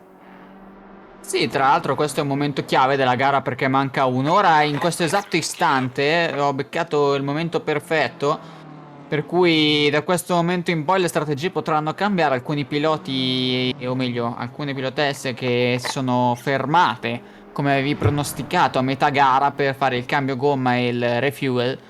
Probabilmente quindi vedremo una seconda metà di gara piuttosto simile alla prima. Vedremo anche come andrà a finire, se ci saranno dei cambi di posizione o meno. Tra l'altro è una mia impressione, o c'è anche il sole che sta scendendo, Andre? Sì, c'è il sole in gioco. Adesso vediamo. Adesso non è bello da vedere, perché non si vede il coso. No, non si vede l'orario in gioco, forse Così così. ad occhio mi sembra che sia molto più buio il rettilineo, più che altro. Così si vede. Sono le 8 di sera in gioco. 8 sì. Quindi si chiuderà probabilmente verso le 9 di sera, e quindi magari potremo vedere anche Però vedere il un po' buio, un bello. po' di buio verso fine gara, il tramonto. Sarebbe E- bellissimo. Sì, con tutti i piloti adesso che stanno andando a fare il pit, con Saradov, Oliator, mentre Austin e Lee escono, Pierce e Fer che stanno ancora entrando, mentre sono ancora 3 i piloti che mancano all'appello: Palma, Bocenska. No, Palma che entra in questo momento, vediamo se anche Bocenska la seguirà. Sì, la segue, quindi l'unica a non essersi ancora fermata è Marin Edwards in sesta posizione.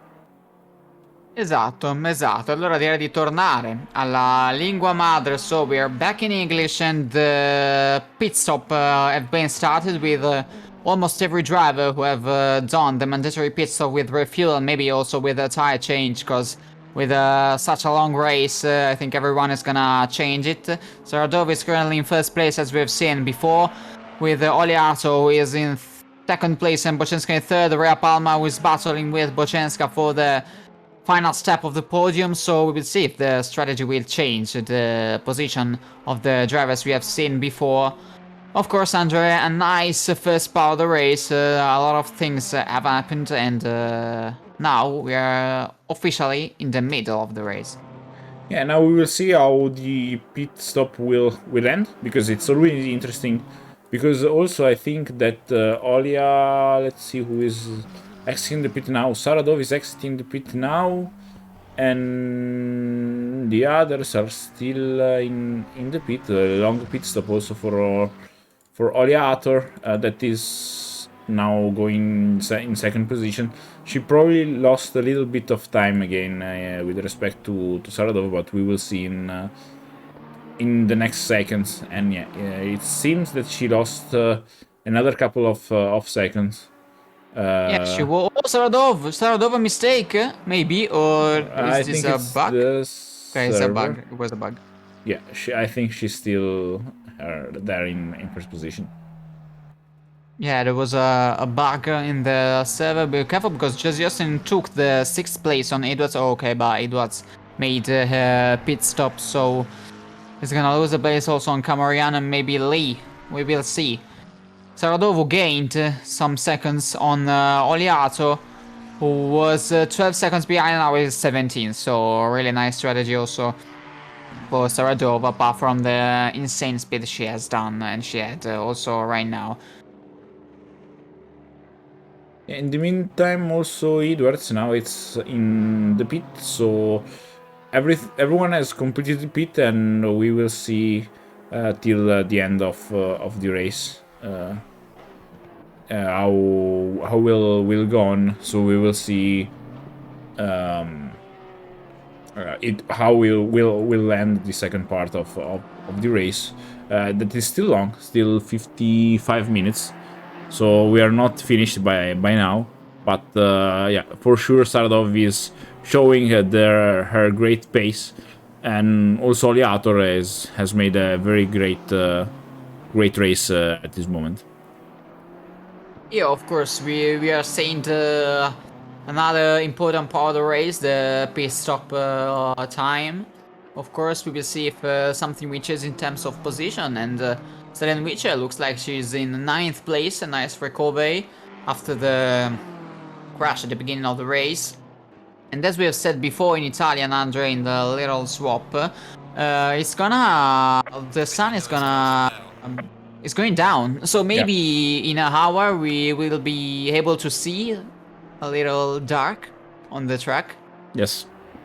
Yeah, it will be possible. It will be a very good ending, as foreseeing that the dark going down in the track, because now we are the sun is getting lower and lower, and we see the last part of the sun rays getting into the cars at this moment. So yeah, for sure it will be beautiful to see it also for the end of the race.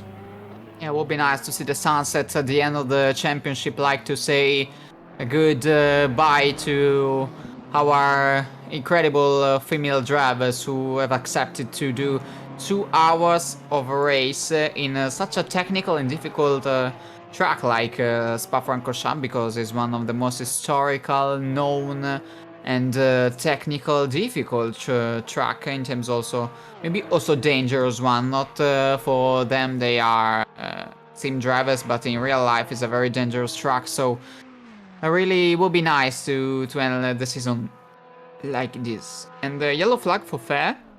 We're still losing time.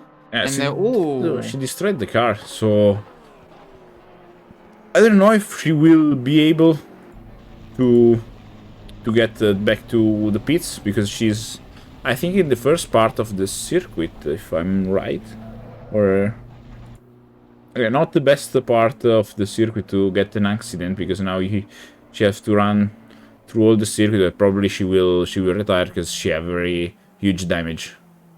Yeah, maybe after the Eau Rouge corner, I don't know, but of course some problems for Fair, the Ferrari driver number 18. And from the chat, Valentina says no post tonight, or am I wrong? And I think she's right. So let's launch a little poll under what do you want to put in it? I don't know. I leave you the choice. You have to. Maybe I don't know, driver of the day. I think it's too early, but let's launch a poll. We do. Will we see the sunsets or not? Yes or no? Let's Yeah, launch this. let's make the drivers use the point. Let me do it. Let me do it. Sara, ci penso io. Really, really nice. So, Faye is still on yellow flag, so maybe, yeah, the car was destroyed. I don't know if she will be able to go back into the pits or not. Or maybe she's gonna retire because she's losing 1 second on every second. So maybe she's almost stopped on the track with Pelletier who is into the pit lane. So she's onto the final position, and the poll is on right now in the chat. Yeah, Will made we it in see- Italian. My mistake. Yeah, don't worry, it's the same. Pretty. The poll is will we see the night? Yes or no. So it's pretty the same of the Italian. Ho fatto io, Sara, vai tranquillo, ho fatto io. Intanto, let's switch a little bit back in Italian. Ho visto che in chat c'era, penso, Diego del team Racing Point, quindi se anche lui vuole magari raggiungerci in cabina di commento per fare magari un saluto o un commento sull'andamento di questo campionato in quanto organizzatore, se vuole venire a fare 2 chiacchiere con noi, siamo qui, quindi basta che ci scriva in chat e in caso ci spostiamo, non è un problema. Tra l'altro comunque Fer è sempre sotto bandiera gialla, se riusciamo ad inquadrarla vorrei capire. No, ok, sta praticamente arrancando sull'auto che a quanto pare sembrerebbe non riuscire a stare dritta perché continua a toccare il muro, completamente distrutta, ma Sara Fer sta provando in tutti i modi ad arrivare alla pit lane per non arrendersi, cercare di fare quantomeno qualcosa di diverso. Intanto Sara Dove 2.19, 397, sigla il giro veloce, rifila 23 secondi. Adolia Ator sta volando Sara Dove in questa seconda metà di gara dopo il pit stop. Attenzione anche a Lee che sembrerebbe aver commesso un errore in 7ª posizione sulla sua McLaren numero 19. Inquadrata in questo momento anche lei molto lenta, problemi per la pilotessa McLaren con la livrea viola e bianca.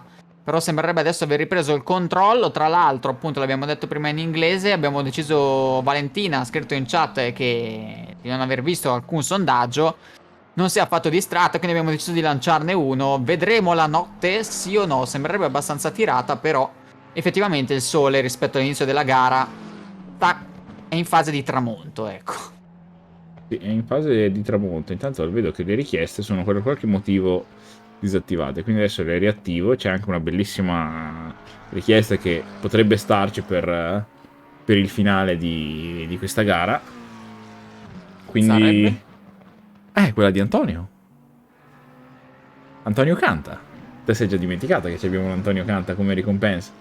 Io non l'ho mai vista questa cosa. Sentivo che ne parlavate in passato, ma non ho mai capito cosa fosse. Antonio, Antonio, tu non sai, ma è un grande cantante, delle grandissime doti canore e Veramente? quando qualcuno riscuote quella ricompensa, Antonio è, non dico obbligato, ma farà un piccolo show musicale, un intramezzo musicale. No, io non voglio perdermi questa cosa, la voglio subito. Abbiamo 48 minuti ancora, ritagliamoci questo istante per una cosa del genere. Ecco, Antonio dopo questa battuta potrebbe venire direttamente anche senza che nessuno spenda i spenda i points, ecco, anche a me viene il... Ne ho Antonio. Vuoi ti faccio cantare? Bravo Ant, vieni qua, vieni da noi, ti aspettiamo. Oh santo cielo. Aspetta che c'è anche Diego, aspetta che tiro su Diego intanto nel momento. Dammi un secondo. Questo finale di stagione sta diventando sempre più strano, ma è bello così, cerchiamo di godercelo. Buonasera. Ciao Diego. Diego? Diego lo vediamo. Sì, vediamo in chat con noi. Se n'è andato. Aspetta, proviamo ad andare su. Ci senti adesso? Adesso ci sente Diego. Eccoci, ciao ragazzi, buonasera a tutti. No, Sì. ti risparmiamo Buonasera. l'inglese in questa, diciamo, intervista, diciamo. Quindi Diego Donati, appunto, di Team Racing Point, organizzatore di questo campionato, di questo bellissimo campionato che ormai va avanti da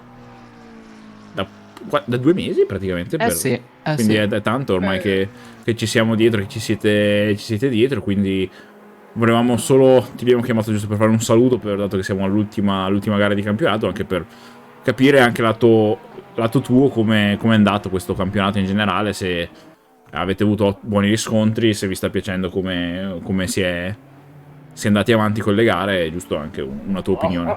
Assolutamente. Io intanto comincerei con ringraziare voi che ci avete fornito live veramente di altissimo livello, ragazzi. Complimenti a tutti, a voi, Antonio, e a tutto il gruppo GDD, perché veramente fantastici, nulla da dire. E per quanto riguarda il campionato, mi sono divertito, è stato un bel campionato. Peccato per queste ultime gare che pochissime macchine, che alcune ragazze hanno avuto dei problemi, alcune un po' per questa maledetta guerra, altre per altri problemi, purtroppo non sono riuscite a fare le ultime gare del campionato. Però per il resto ho visto molte ragazze fare enormi progressi e vi faccio veramente i complimenti a tutti. È stato un bel campionato, mi sono divertito. Ci siamo sicuramente divertiti anche noi, anche perché, ok, adesso ci sono magari meno ragazze, però comunque i numeri anche di partenza erano davvero ottimi per una categoria che diciamo in questo campo è molto minoritaria, perché veniamo veramente pochissime ragazze. Adesso anche nella maggior parte delle gare che commentiamo anche noi su GDD, di ragazze praticamente non se ne vedono quasi mai. Quindi vedere questo campionato con tanta partecipazione, con anche un miglioramento, comunque dare un'occasione a magari chi ne ha di meno di potersi mettere in mostra, diciamo. Assolutamente, ma non sarà l'ultimo. Sicuramente faremo anche la season 2 di questo campionato. Ora, al termine di questa gara, ci prenderemo un piccolo periodo di pausa anche per i piloti, no? Per far riposare un po' i piloti, ma poi ripartiremo, perché ripeto, io mi sono divertito e mi piacerebbe andare avanti con questo progetto, perché è molto carino. È molto carino, magari anche espandendo nel futuro, magari sempre con più visibilità, anche per avere sempre più piloti, sempre più divertimento. Antonio dice la season 2 in portoghese, vabbè. Vuoi farla tu, Anto? Quella te la lasciamo fare, perché io oltre all'italiano e all'inglese non mi spingo. Quindi sì, vai. Non ci spingiamo, No. ecco, per il momento. Quello non è ancora nelle nostre corde. Bene, comunque devo dire è stato un campionato molto interessante fino a qui. Appunto è un peccato che sul finale abbiamo perso un po' di vetture in pista. Poi mi rendo conto che la situazione sia anche quella che è, perché mi viene da pensare ad esempio anche a Alina Kovtun, che era una nostra pilotessa ucraina. Adesso non sappiamo le motivazioni per le quali non sia in pista, però effettivamente noi avevamo, insomma, le auto arrivano da tutto il mondo, insomma le nostre pilotesse arrivano da tutto il mondo, quindi è un qualcosa che ha un po' colpito tutti. Infatti ho visto prima anche la livrea di, credo fosse Bocenska, che ha la livrea completamente nera con la bandiera, eccola qui, infatti inquadrata, la bandiera polacca, che penso sia la sua nazionalità, e a fianco quella ucraina in sostegno e solidarietà di quello che sta succedendo. Non riesco a leggere cosa ha scritto sulla parte superiore dell'auto, ma ho letto una cosa come war, vedo qui, quindi penso che sia contro quello che sta accadendo nel mondo. La regia addirittura ci dà una mano e fa qualcosa che non avevo messo in conto. Ci inquadra dall'alto. Make peace, not war. Bellissima, bellissima. Dopo ne parleremo di questo anche in inglese. Comunque devo dire che sì, sicuramente è qualcosa che non avevamo messo in conto ed è un peccato. Consideriamo, ragazzi, che le ragazze vengono da tutto il mondo. Ci sono ragazze americane, norvegesi, polacche, italiane, e 4-5 erano anche ucraine. Esatto. In questa brutta situazione non ci possono essere in gara. Capiamo anche il motivo, insomma. Purtroppo. E speriamo che tutto finisca presto. Certo, assolutamente, assolutamente. E appoggio questa cosa. Intanto per tornare alla gara, Fer è riuscita a rientrare nella pit lane dopo penso 5 minuti. Sì, non ha Stava mollato lottando. comunque. Aveva No, la non ha macchina mollato. completamente distrutta, però ha voluto ritornare ai pit. Adesso è ferma ai pit, probabilmente starà riparando la macchina. Sarà una riparazione molto lunga, però comunque ha voluto concludere la gara. Questa è una cosa che comunque non è da tutti, perché abbiamo visto anche in campionati molto più blasonati piloti che dopo anche un errore o una penalità sono usciti dalla sessione, quindi questo dimostra anche la loro dedizione a questo campionato. Ci dicono portateci davanti perché tra poco Palma vs Hathor. Mi dispiace dover deludere queste aspettative, ma 29 secondi sono tra Palma e Hathor, non sono combinati tra Saradov Sì. e Hathor e Palma, quindi purtroppo Rea è 30 secondi da Olia, quindi molto molto distante al momento. Esatto, sì, Quindi 20, adesso 28. sì, dal delta anche sotto vediamo questo è il distacco tra loro due, quindi sono ancora molto molto distanti e sarà molto difficile per Rea riuscire ad avvicinarsi a Oliator in questa gara. Ragazzi, torno di là, ci sentiamo Certo. dopo. Va bene, grazie Diego. mille. A dopo, ragazzi, ciao. Bene, tornerei allora nella lingua madre. So we're back in English. We had a little chat with the organizer of the Women's Championship 2022, Diego Donati, who talked to us to make the point of this season, because we are nearly at the end of this amazing season, Andre. Yeah, we are nearly the end. Last 40 minutes of race. At the moment, the first position seems kinda in place. It will be difficult to see something happen if the only reason could be a huge mistake by one of the drivers, because there are basically 30 seconds between Dove and Hathor, and other 30 seconds between Hathor and Rea Palma, and then 12 seconds to Boczenska. The only driver that is getting closer at the moment is Selen Witcher, that is doing a great recovery she's now in 9th position when she was basically at the end of the group since last one because of contact in the first lap, and she is now recovering a lot, getting closer and closer to Pierce in 48th position. Yeah, in fact, Selen Witch has made an incredible recovery from the beginning of the race. She didn't want to give up, apart from the incident on lap 1, and she's now into the top 10 in 9th place, and she might get also the 8th place. We will see if she will have the pace to gain as many positions as she can, but of course a really nice race for her. Apart from the contact at the beginning, she's closing the gap on Sam Pierce in 8th place. They're BMW versus BMW, so the same car. They will to try something in terms of ability, because the car is pretty the same, and we have seen before a huge control by Josie Yost in a drift, an amazing drift by her, but be careful because now again Selen Witcher is gonna be side by side with Sam Pierce for 8th place. Oh, there is a contact! There is a contact! And Pierce goes into the wall. They touched once again. And she crashed into the wall. Now she's gone back to into the track, but I think that she's gonna have a damage there, Andre. Yeah, for sure it wasn't a great move by Selen Witcher. Very, very aggressive.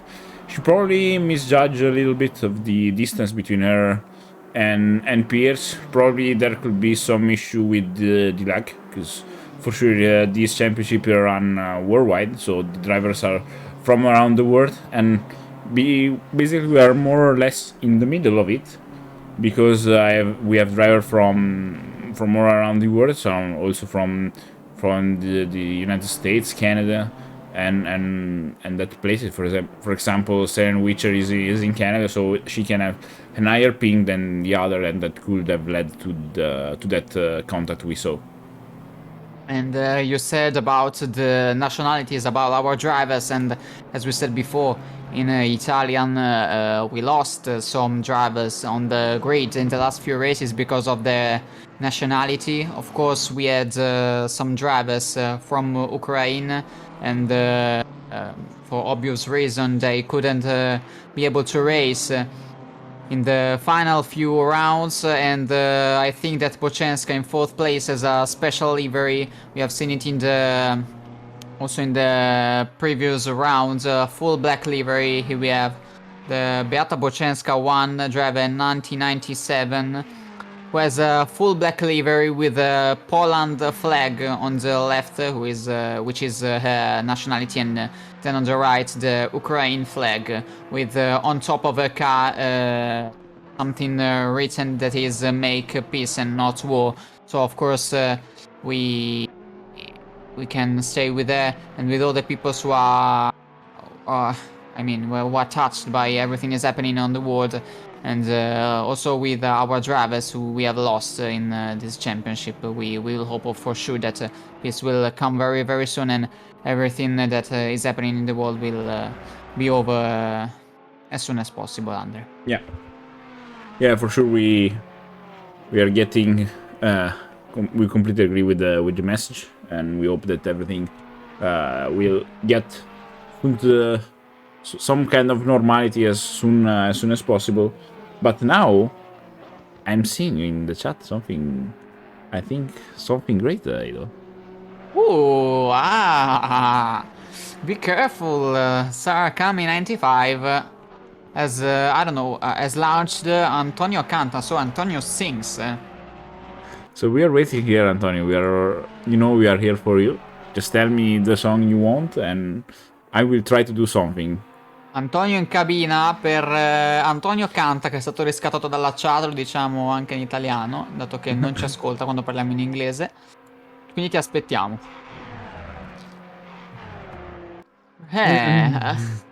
Let's explain for the English viewers tonight that our I don't know how to call him, not the organizer of the manager of GDD Sim Racing TV.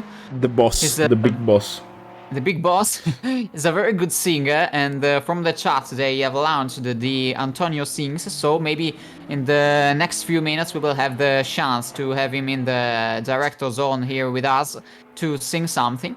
We will have to decide what, but of course I've never experienced it before. I've just heard it from the other colleagues, and of course I'm really curious, and I can't wait to hear him. Ti aspettiamo, Antonio, non stai scherzando. Questa è una minaccia. Comunque. Finiamo il campionato in bellezza. Sì, finiamo il campionato di bellezza con anche un intermezzo musicale di Antonio, sarebbe perfetto, diciamo. Eccolo che arriva. Adesso dovremmo decidere insieme la canzone, ma qualcosa ci inventiamo. He's arriving, he's coming to... Okay, he's saying give me time, and I will be right here. Yeah. So before the end of the race, 34 minutes remaining, and then we will have Antonio with his English skills on the director zone. Yeah, we will see. In the meantime, Bochenska is now getting attacked probably in the next laps by Josie Austin, who is getting closer and closer. She's running 8 tenths faster each lap. With Sarah Fair with still some issue because she still is having some yellow flag for her car, and also after the repair, so she needs also to be careful because a lot in the back, because she's 6 laps from the leader, so it's not the best place to be at the moment.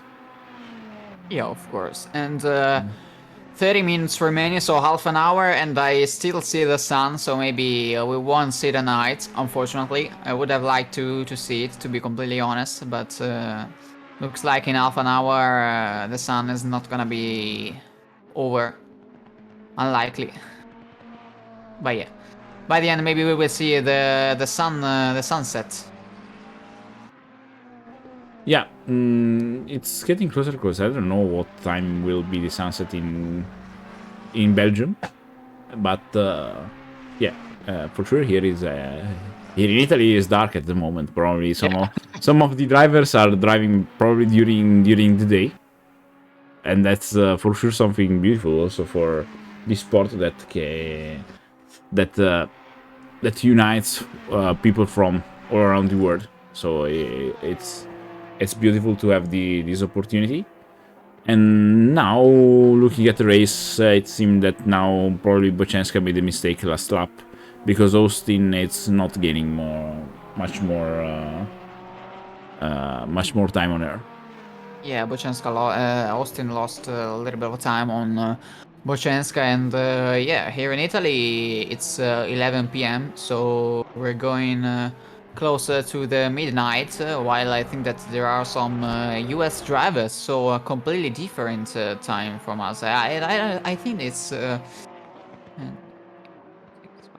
5 p.m. maybe in the U.S.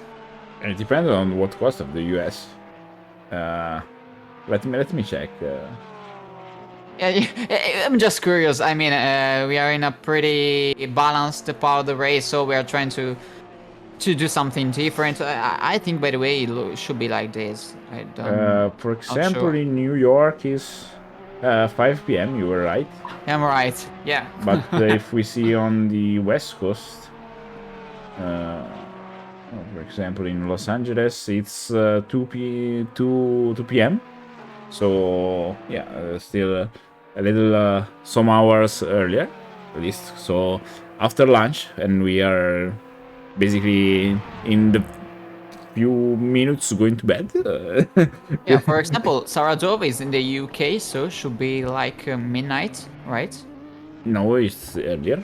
So it's 1 hour earlier. I'm sorry. I don't know. So We swapped the hour this Saturday, so I don't know the exact the time difference with the United Kingdom.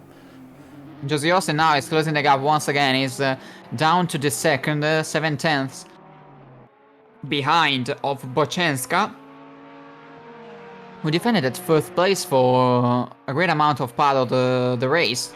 And I really managed in a good way, but now Josie Austin looks like she's a little bit faster than the Ferrari driver, and maybe she will have an opportunity in the next few laps, because when you're down in less than a second from the car in front, should be like you're faster, you're significantly faster than the driver in front. But of course, one thing is approaching, another thing is overtaking. So we will see where she's gonna try, but looks like she's really fast in this first sector. Yeah, she is really fast at the moment. She is gaining more and more on Boczenska. So we will see what will go on in the next round, because it seems that Austin wants to overtake Boczenska for sure. Yeah, of course, but we could see a nice battle before the end of this race, because looking at the standings, looks like there's no battles apart from this one. And it might be a good one for the wooden medal, I think, for the 4th place. Between Boczenska and Josie Austin, both deserves it. Boczenska because of the defense she made since the beginning of the race, and Josie Austin for the way she recovered as many places and time to regain at least that 4th place. I think the podium is pretty crystallized, but it might be a nice battle even for P4.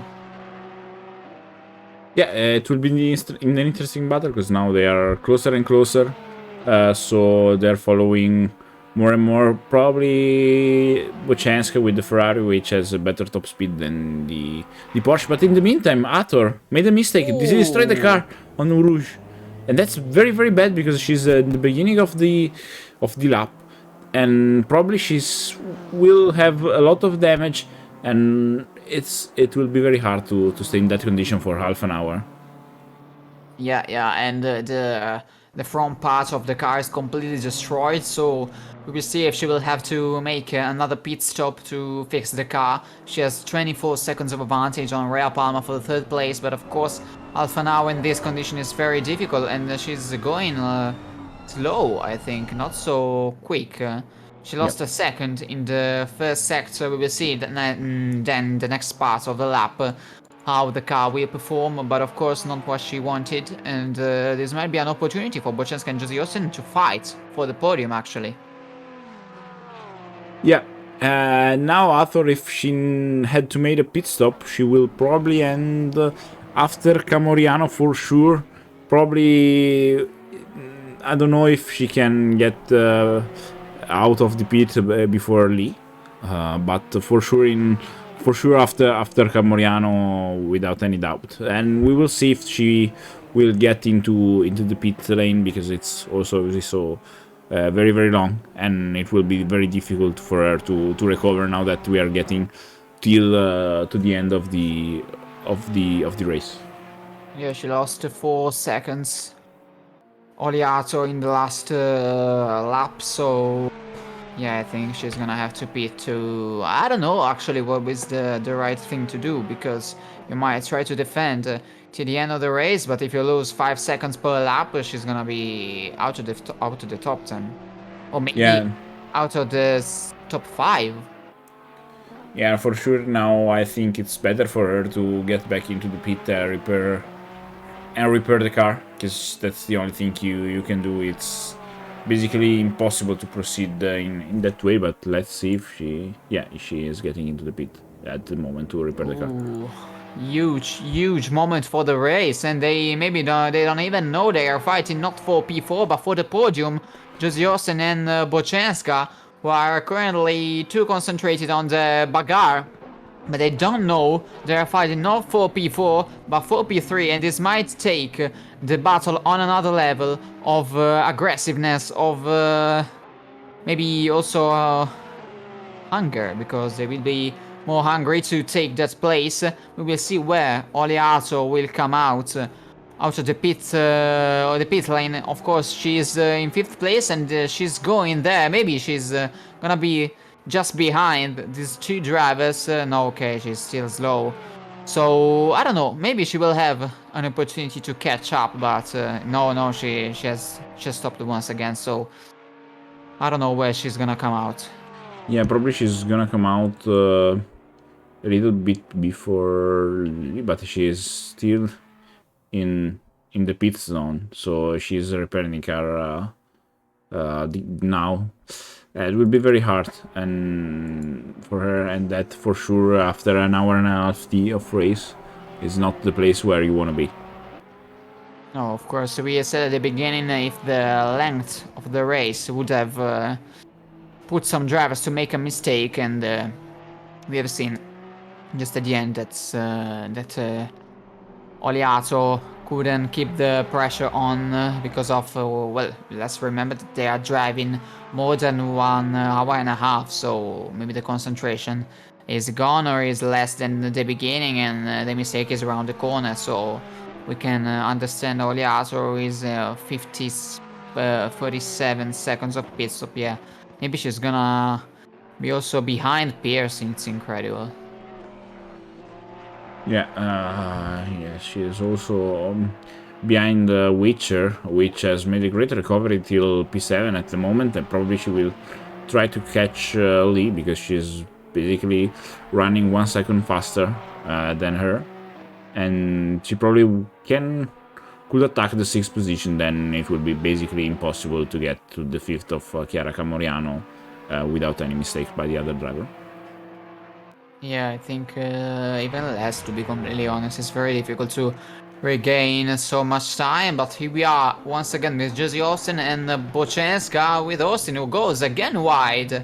She's gone wide in that corner almost 3 times on this race, but they're fighting once again to try and gain this last step of the podium, because I think that when they discover that the battle is not for P4 but now it's for P3, I think that now they're more aggressive than they were before, Andre.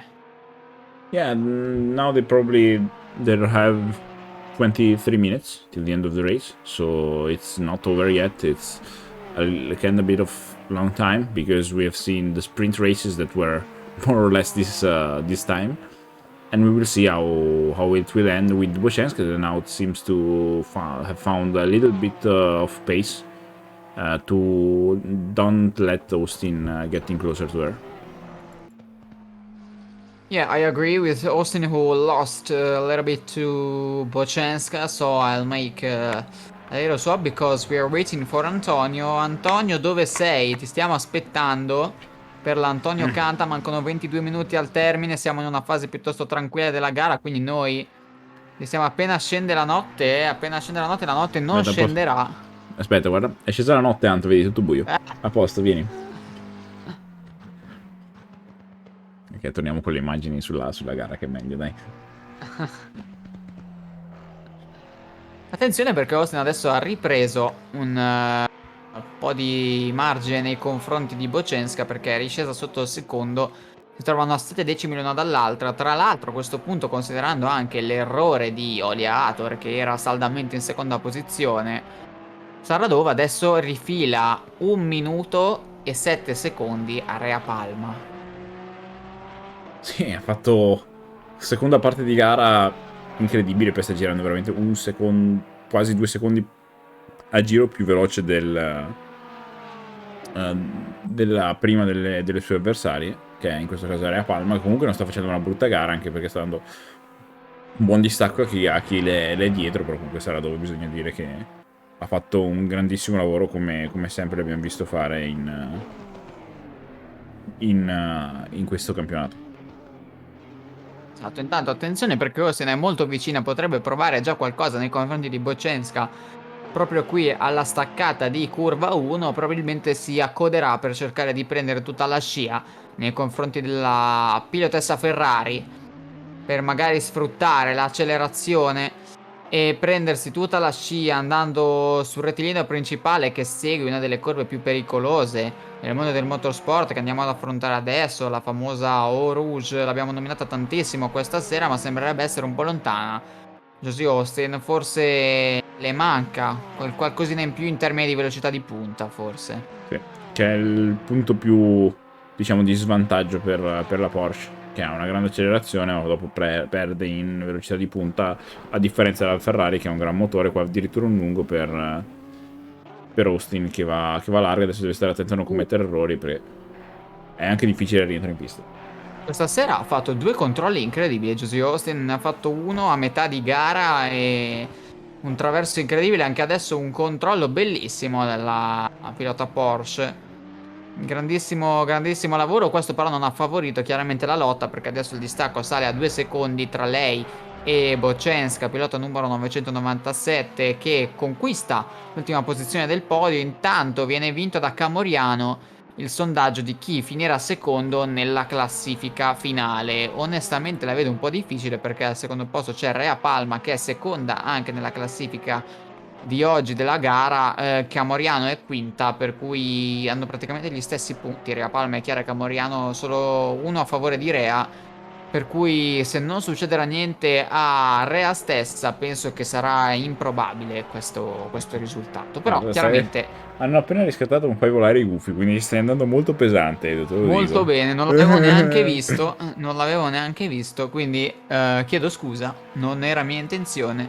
La gara finirà alla bandiera a scacchi comunque, chiaramente, e vedremo che cosa succederà.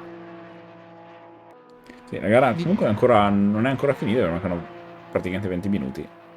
Oggi siamo un po' divertiti, un po' più larghi con l'italiano, anche giusto così. Ecco, Oh, è arrivata Roberta in chat. È arrivata Roberta in chat, poverina. Eccoci Roberta, ciao, buonasera. Peccato per la... Chiaramente non ti abbiamo nel canale vocale in questo momento. Se vuoi venire noi ti aspettiamo. Peccato per la tua gara, ci dispiace veramente tanto, perché non è stata una stagione facilissima per te, e oggi altrettanto non lo è stata con quel contatto. Veramente un peccato. sì, in questo momento Saradov, che comunque continua a girare più di un secondo più veloce a giro rispetto a Rea Palma in seconda posizione. L'unica che gira abbastanza vicino a lei è Selene Witcher, che è in settima posizione, si sta sempre più avvicinando a lì. E intanto Austin rimane sempre quel secondino di distacco da Bocenska anche dopo il controllo. Comunque sembra che pian piano si stia avvicinando, vedremo nei prossimi giri cosa succederà.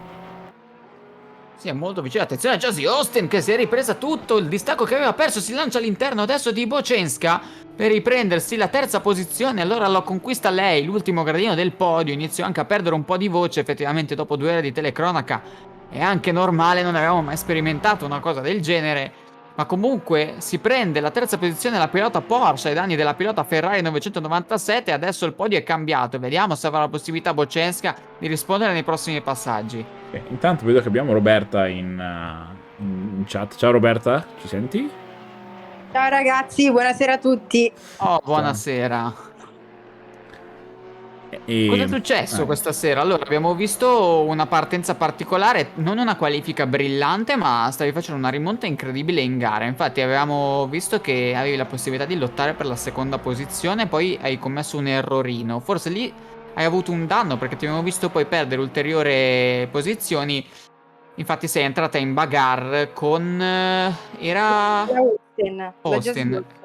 Esatto. Poi c'è stato quel contatto, chiaramente autodanneggiata, penso tu ti sia ritirata per i troppi danni. Raccontaci un po' Sì, no, cosa hai esatto, visto. mi sono ritirata, ho avuto poi un po' di nervoso perché comunque stavo facendo bene, colpa mia, appunto ho sbagliato la curva e quindi sono andata a finire a muro da sola, però avevo un bel passo per andare a prendere la seconda.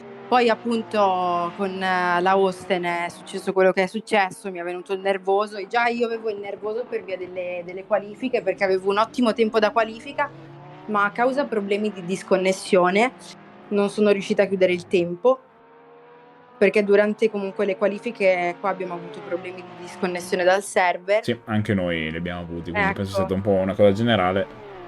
E infatti già ero nervosa lì perché appunto avevo il secondo tempo e non sono riuscita comunque a chiuderlo perché quando lo stavo per chiudere mi si è disconnesso e quindi già lì un po' di nervoso e quindi poi ho deciso di ritirarmi, avevo i danni, poi volevo provare a cambiare strategia, però ho visto che c'era la finestra del pit, quindi fare tutta ancora 20 minuti di gara così con i danni veniva un po' difficile e mi sono ritirata.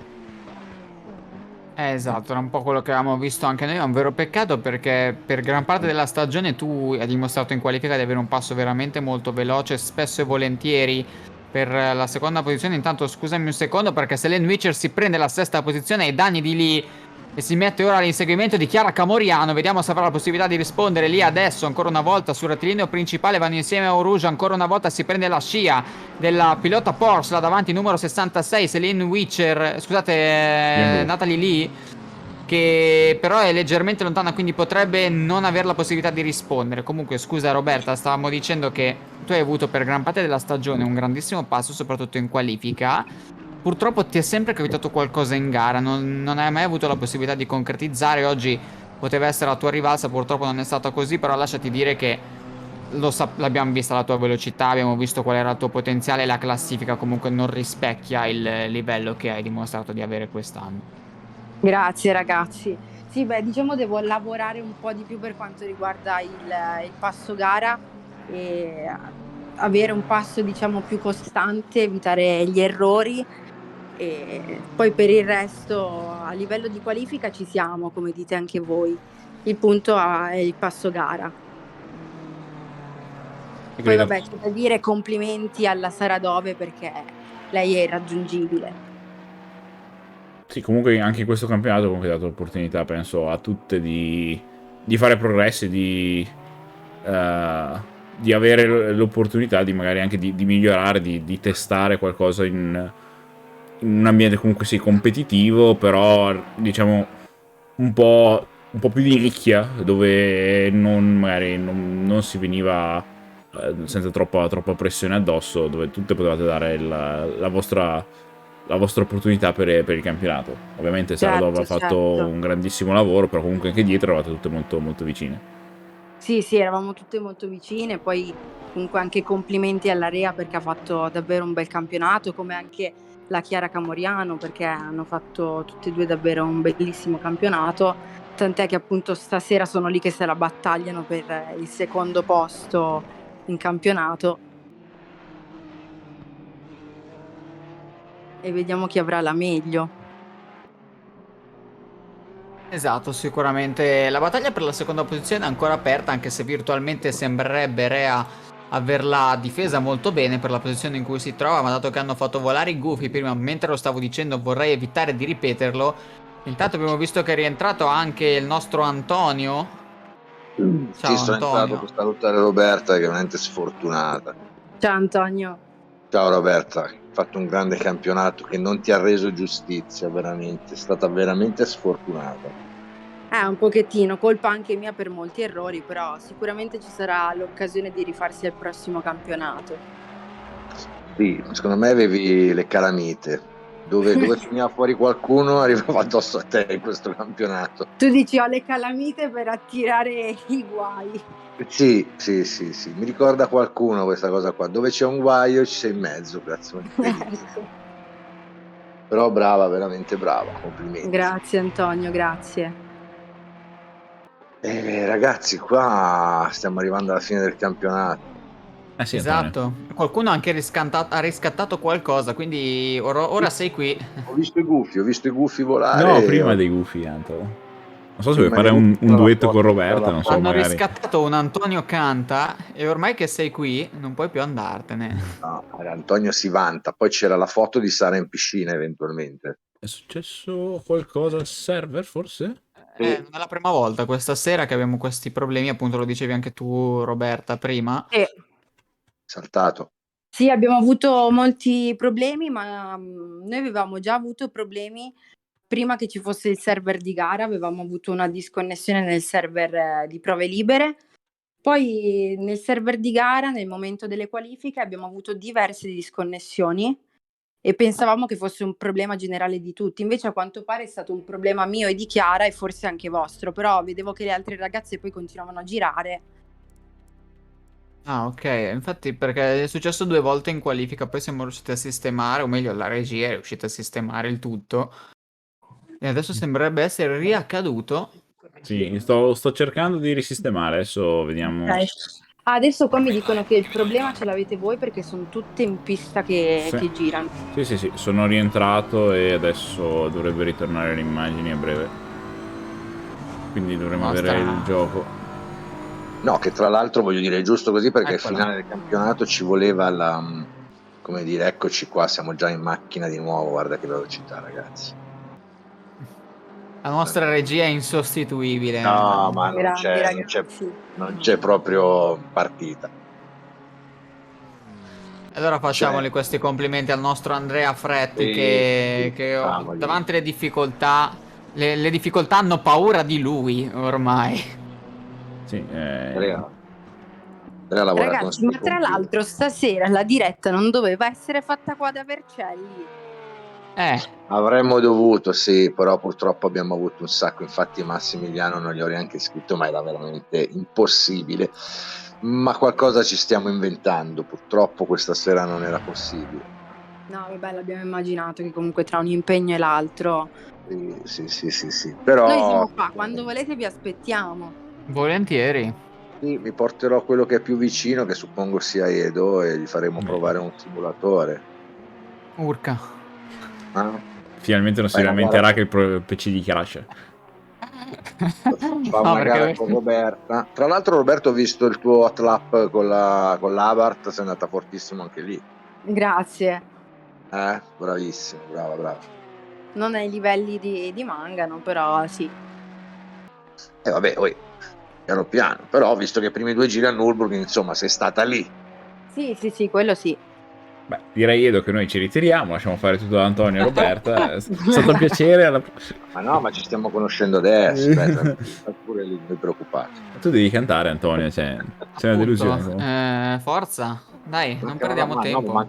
Mancano 8 minuti alla fine di un campionato, ragazzi. Avete commentato un campionato in inglese dall'inizio alla fine. Voi siete qualcosa di pauroso. Complimenti, veramente. Questa sviolinata fuori luogo. puoi mostrarci anche tu le tue doti da poliglotta calabrese. Cos'altro prevede il repertorio? Io ho paura di sentirlo, forse non so se è il caso, visto l'ultima No, beh, uscita. calabrese l'abbiamo già sentito. Adesso o Calabrese canta. l'abbiamo sentito. È che sto lavorando, non so se mi sentite. Sai che tu Sì, laghi va bene, dai. normalmente, Anto, quindi vabbè. Sì. Un ragazzo che non vuole essere interrogato in dado è più credibile. Comunque, ci stiamo avvicinando agli ultimi minuti della gara. Ho visto per un attimo la bandiera gialla anche di Pelletier. Probabilmente pensavo fosse rientrata per fare gli ultimi giri a questo punto per concludere la stagione. Riusciamo a inquadrarla a questo punto, giusto per toglierci la curiosità, perché mi è sembrata strana Sì, quella è bandiera uscita- gialla. È uscita allora, è uscita veramente per fare gli ultimi giri. Bella questa cosa, bella per concludere la Sì, stagione Roberto è in dentro? pista. No. No, io non sono dentro. Chi è No. che è entrato dentro? Non ho perso qualcosa. Pelletier, Ah, che era Pelletier. si era ritirata all'inizio.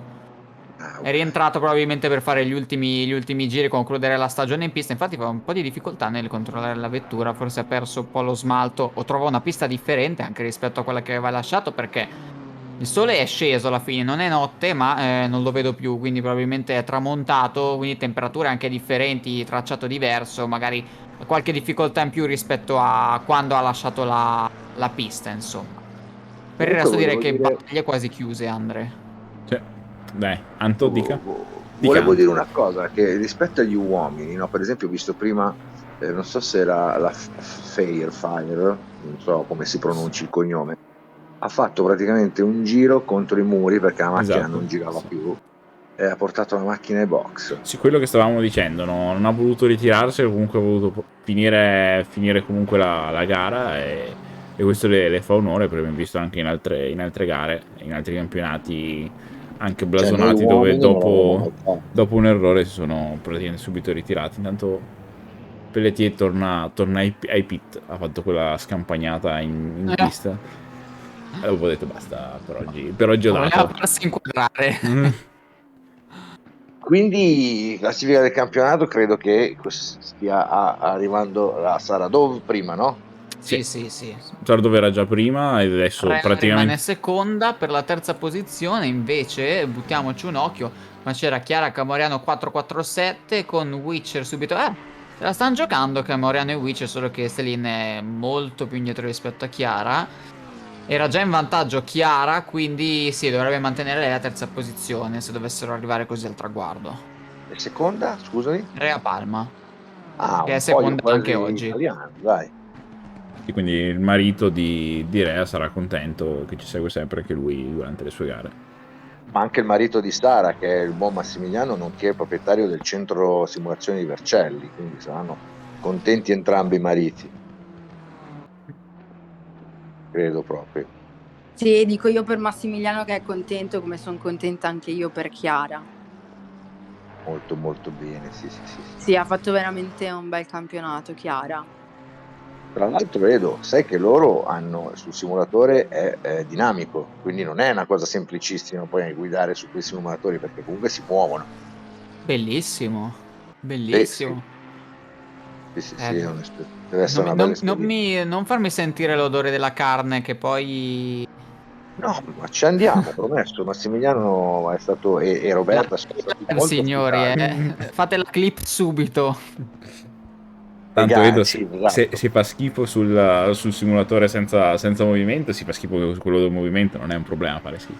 No, Quello ci siamo esatto, voglio dire. Cioè, però è una bella cosa, nel senso, non è che ti capita tutti i giorni di provare un simulatore dinamico. No, certo. A parte che a me basterebbe provare un simulatore che non crash ogni 2 minuti, quindi per me sarebbe già sufficiente quello, considerando ciò che ho a disposizione. Sentite, Edo e Andrea, provate a convincere Valentina a entrare per favore a fare i saluti, perché Valentina è stata presente dall'inizio alla fine del campionato, tutte le sere a guardare le live, questa addirittura di 2 ore dall'inizio alla fine, l'abbiamo omaggiata con un magnum di Vigneto Garina, però la vogliamo assolutamente in chat per i saluti. Ragazzi, io però voglio anche Sara in chat. Che ci ha Sara, seguiti per tutto il campionato. Sara, ci proviamo ma non vuole. Dici tu deve venire allora, perché lei ci dice sempre di no, ma adesso, detto da te... Sara, non puoi non salire qua su in commento. Anche perché c'è un'arietta fresca, qua si sta bene, c'è da bere, Si vede anche il tramonto.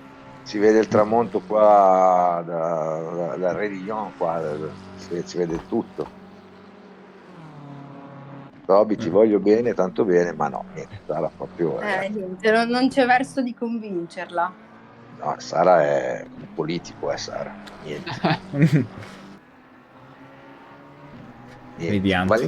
Valentina nemmeno, però insomma, Valentina bisognerebbe prenderla. Però vedi, se tu cantassi, Sara entrerebbe, ha detto. Ma io canto se loro vengono a salutare la chat, a dire ciao, e io canto. Io domani dovrei lavorare, quindi questa live sarà infinita. Io sarò molto stanco domani.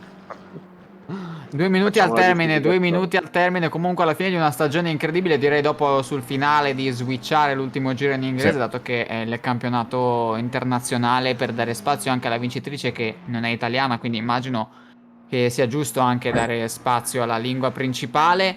Io tengo molto quindi a ringraziare comunque Roberta per essere venuta in cabina, per averci regalato questa meravigliosa stagione, e ti auguriamo di riuscire ad avere un po' meno sfortuna nella prossima, perché il potenziale ce l'hai e è stato veramente un peccato vederti faticare spesso e volentieri non per colpa tua.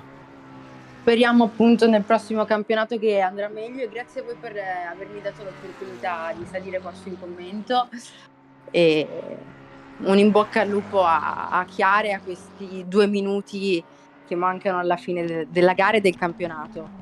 Roberta, anche a tutte le altre ragazze. Roberta, quando parli con gli organizzatori, dagli questa idea: il prossimo campionato un mix uomini e donne in coppia col cambio pilota. No. Come no? Non lo voglio fare. No. Ma questi sono discorsi intanto. Questo formato c'è già ed è organizzato da un'altra piattaforma, ma non funziona. No, bene, allora niente. Non funziona, ma Noi vi diamo Anto, così chi ha... Non funziona perché ci possono essere coppie miste, solo donne o uomo e donna, e non va bene così, perché il team solo femminile poi è penalizzato. Ah, ok. Comunque direi di cambiare lingua per l'ultimo... Esatto, perché siamo all'ultimo giro, quindi grazie mille Roberta per essere stata con noi, un grandissimo in bocca al lupo per il futuro e grazie per questo meraviglioso campionato. Grazie a voi ragazzi, ciao a tutti. Ciao. Ciao. So we're back in English for the final lap with Sarah Dove, who made a mistake. Round in the final lap, we were just switching in English. Maybe she got... She didn't expect that because she made a mistake. She was trying to say, hey, talk in English because I'm in the final lap, let's put the camera on me because I'm becoming the champion.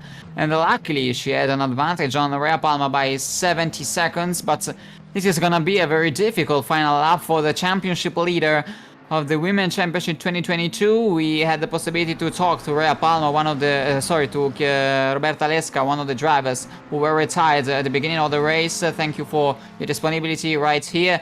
But now we are with Sarah Dove, the championship leader from the beginning to now of the Women's Championship 2022. What can we say, Andre, to her? Yeah, a very great, beautiful performance as always. She made a mistake the last lap of the race. Luckily for her, she had a very huge advantage on Rhea Palma, so she can take very carefully now till the end. We already saw her making mistake at the last lap, but also in that case, she was lucky to have a big advantage, and for all the championship, she has an outstanding pace through all the races. Through the qualifiers, and she was always in the first position. So we need to say a huge thank you for what we have seen to Sarah Dove. Yeah, she made a mistake another time on the final lap of the race, and then she won it. By the way, she has done an incredible season. She won all the races where she have participated. She goes now through the final corner. Sarah Dove is going now to the final corner and takes the checkered flag, wins the race here in Spain. She's the champion of the Women's Championship 2022. An incredible season by her. really, really well done. She won all the races, as I said before. She has done, and she won here. She lost the possibility to compete in the previous round, but she became here to make the pole position, to win the race with 60 seconds of advantage, even with a mistake on the final lap. An incredible season by Sarah Zov, the McLaren driver, number 177. Really, really well done to her. You are the champion of the Women's Championship 2022. Big congratulations. Second place for Rhea Palmer, who is coming through the final sector of this race. Great race also for Rhea Palmer, who is leading with 13 seconds on Josie Austin. Here on the podium, it is a 1-2 for McLaren because Rhea Palmer goes on to the final corner. She takes the checkered flag as she is the second place here in Spa, and also takes the second place even in the championship standings, just behind Sarah Zov. And the third place for Josie Austin. A really difficult race for her today. Everything happened to her, but she takes the third place in the race here in Spa, and a good result even for the championship standing. Fourth place for Boczenska, fifth place for Chiara Camoriano, sixth place for Selene Witcher. Really, really well race. Well done this race for Selene Witcher, who, remember, Andre, she was last at the end of lap 1. Yeah, wonderful recovery by her. Now she's in 6th position, and she showed she had a great pace also in other races, and also here in Spa she showed a very great performance also here. So an applause also to Selene Witcher, that ends in 6th position. 7th place for Natalie Lee, 8th place for Olia Arthur. Really such a shame for her. She was in 2nd place, but then a mistake and she lost the podium place. 9th for Sam Pierce, 10th for Edwards. So, really well done. Thank you everyone for this amazing championship of the Women's Championship 2022. A really incredible season. Andrew, what do you think? Let's look there through the yellow smoke on the standings. We haven't seen the night at the end of this race, but a huge sunset to say a goodbye to an incredible and special season. Yeah, also for us it's been a pleasure to be here, to have this commentary.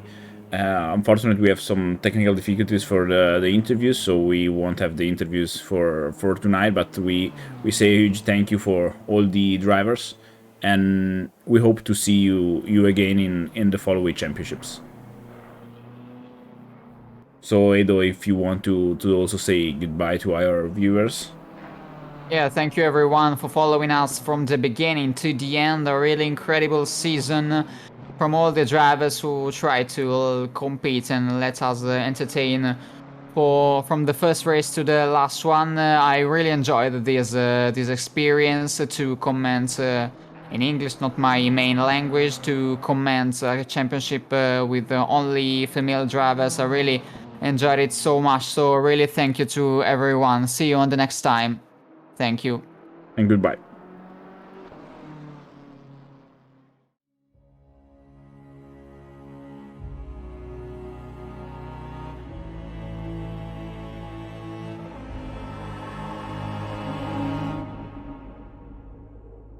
As a child, you would wait and watch from far away, but you always knew that you'd be the one that would while they all play. And you'd lay awake at night and scheme of all the things that you would change, but it was just a dream from dust.